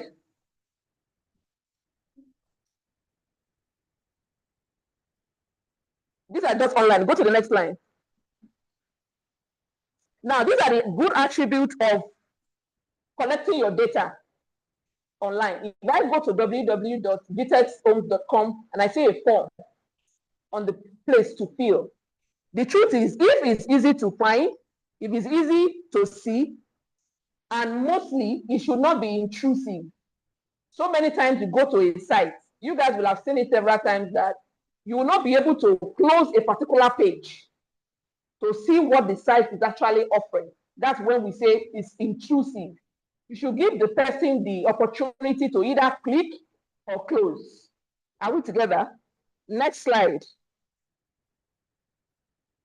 Has anyone been able to open MailChimp? Who has opened it? You have opened it. So you're on the platform now. Very good.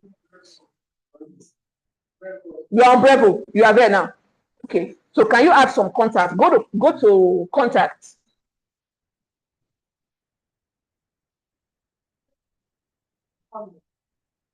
Leave it.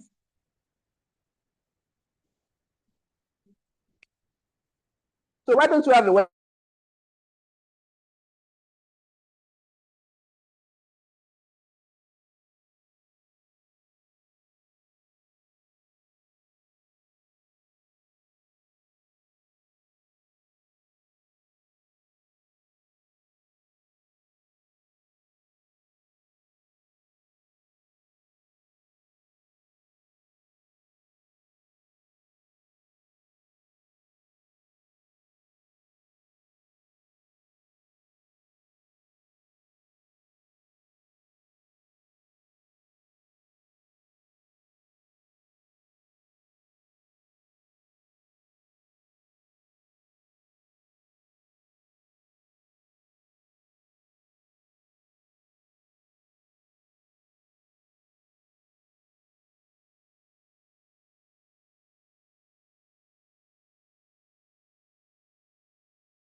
And I'll report. So by the time you report, not block, by the time you report, and several other people report, they will ban that account.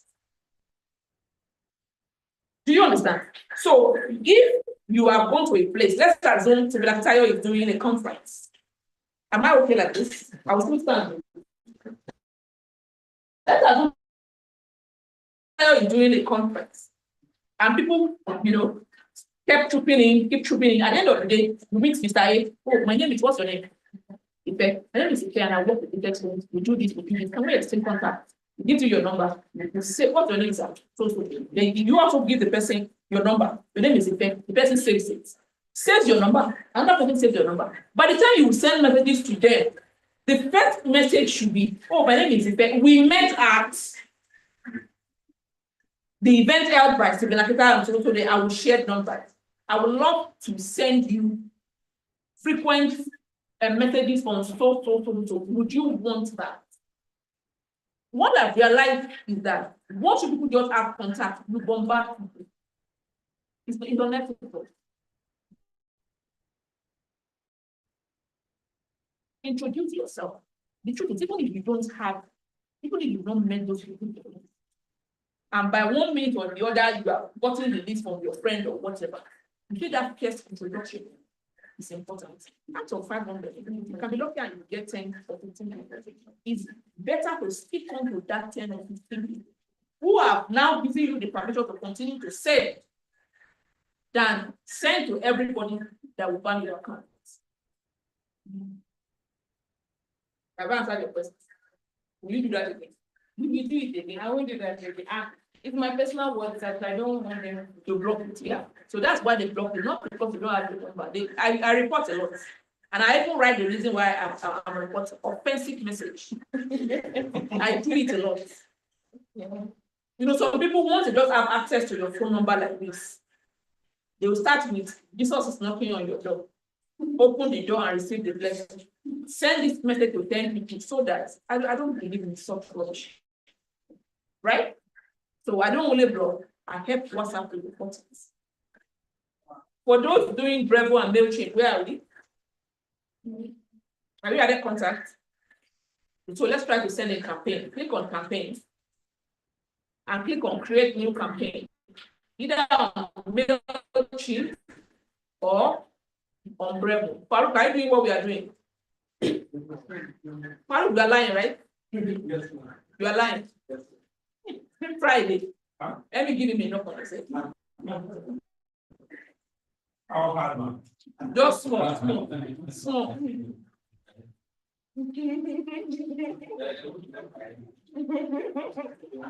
Yeah, so just click on create campaign, create new campaign. Either Brevo or MailChimp.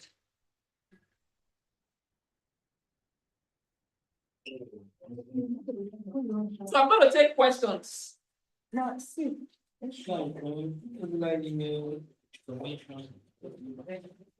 you now click on email. Hold on. You click on email. After email, regular.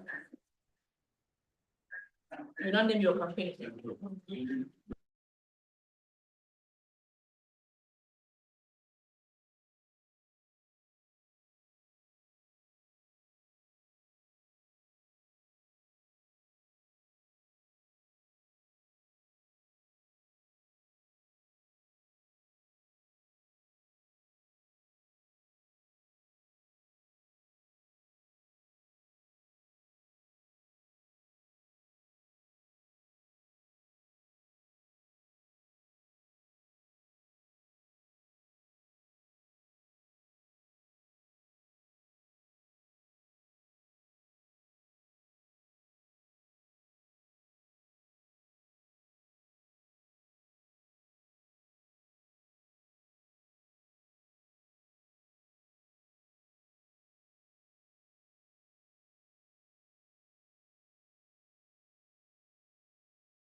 You don't have to look and say, you don't have to say that. I will send somebody message.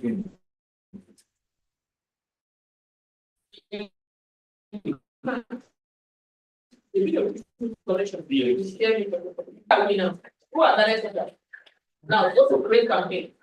You have created, you have sent, you have graduation, you have even graduation. You have managed to, I think graduation. You know that people can English. You have done the prayer state. Put for this your reference. We are giving you your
Hey guys, so how you doing today? Welcome to another episode of High Ticket Sales 21-day challenge, and here we're looking at reverse selling to HNIs, and data has proven that HNIs, and generally nobody wants to be sold to, right? People don't want you to sell to them.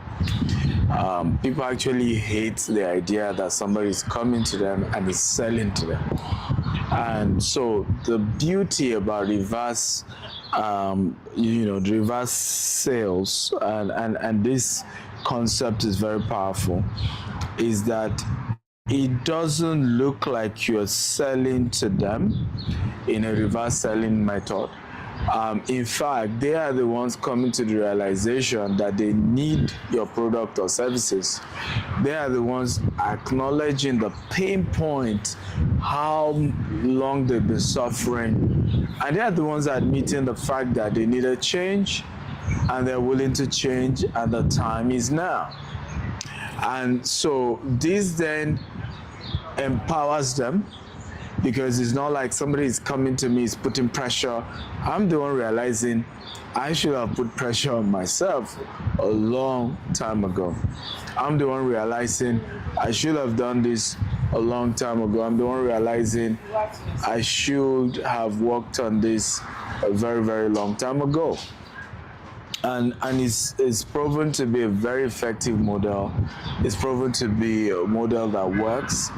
And once you understand how it works, it's just powerful, because you're having people discover themselves.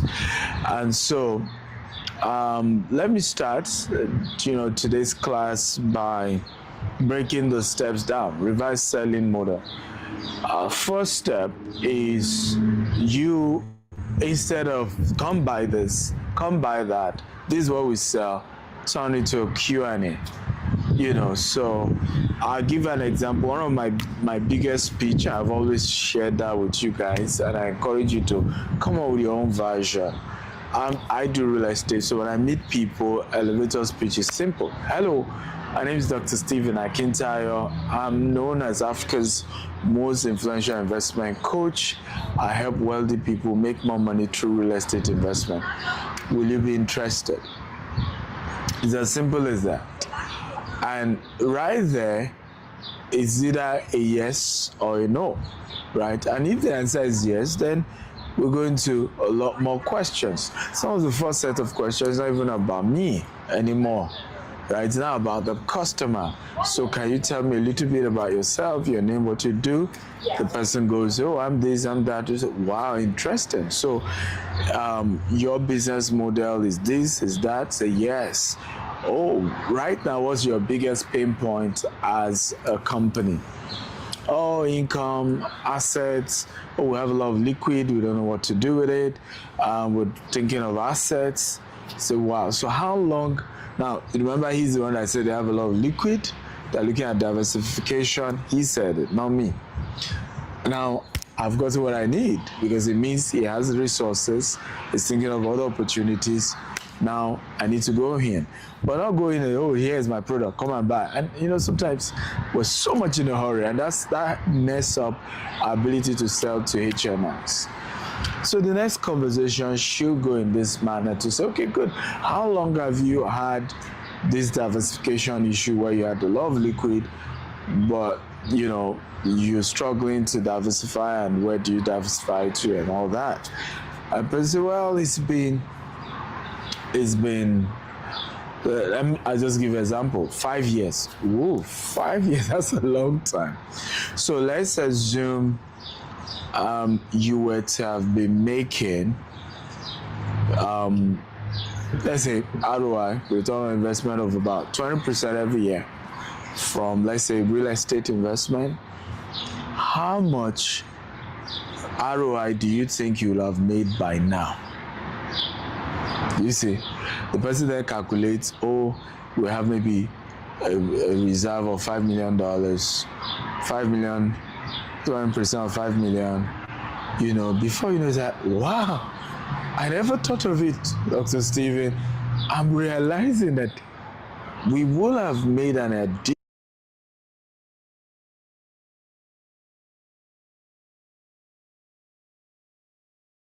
an additional $2 million in the last 5 years. Just doing nothing. Just by investing our money into real estate and getting a 20% return on investment, capital appreciation every year, or rental income every year. Whoa! So I say, okay, now you're the one to answer the question. So 20% over $2 million. Can I ask you a question if you don't mind? I'm sorry I myself this question over and over again.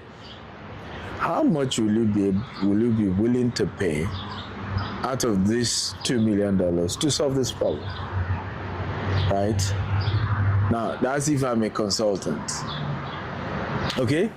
Obviously, the person will say, I don't even mind $200,000 now. I just got a $200,000 client, right? But if I'm not a consultant, I'm the real guy you invest this $5 million with.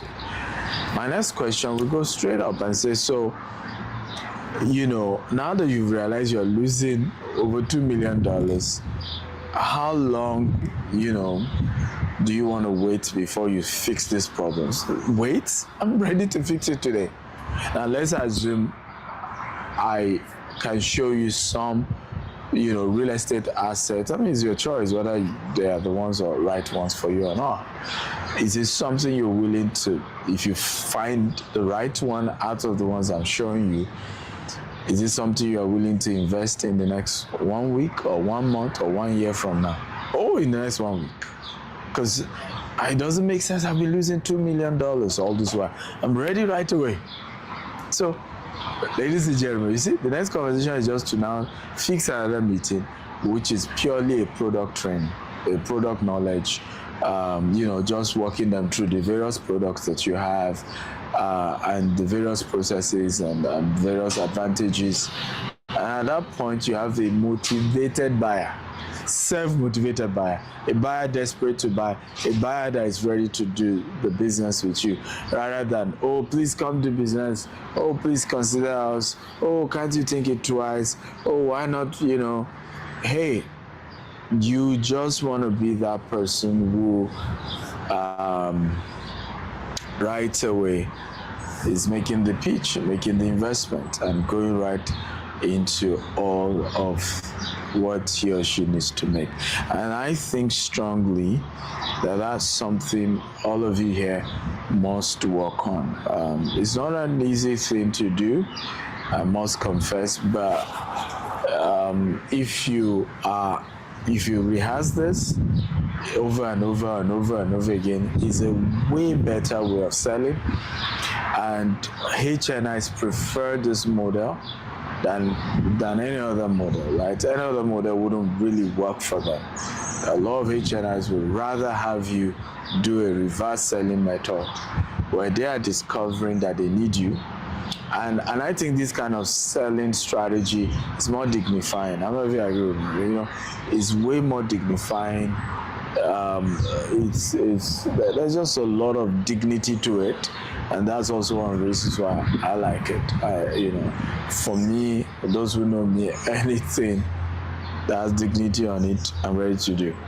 Right? I'm not interested in any form of money that doesn't have dignity. And there's dignity in labor. And you want to do business with customer in such a way that it's mutual, is respectful, and it's just that sometimes, like we all know, it's difficult to connect with HNIs. And I think once you are not too forceful, once you're coming from that question, Q&A, solve their problem, you're very, very close that you can imagine to really getting to do business. Once again, I want to thank you all for watching this. Remember, share your testimony. How has this helped you? How is this changing your mindset? How is this really, really helpful in reviewing how you do your business and how you see business and how you're going to change your product and services? Please, I really really need your feedback. If this has had value, share your testimony, tag me across social media. I'm going to share it as well. Really excited about this. Again, I'm Stephen Akintayo. God bless you. Keep winning and keep closing those deals. Bye.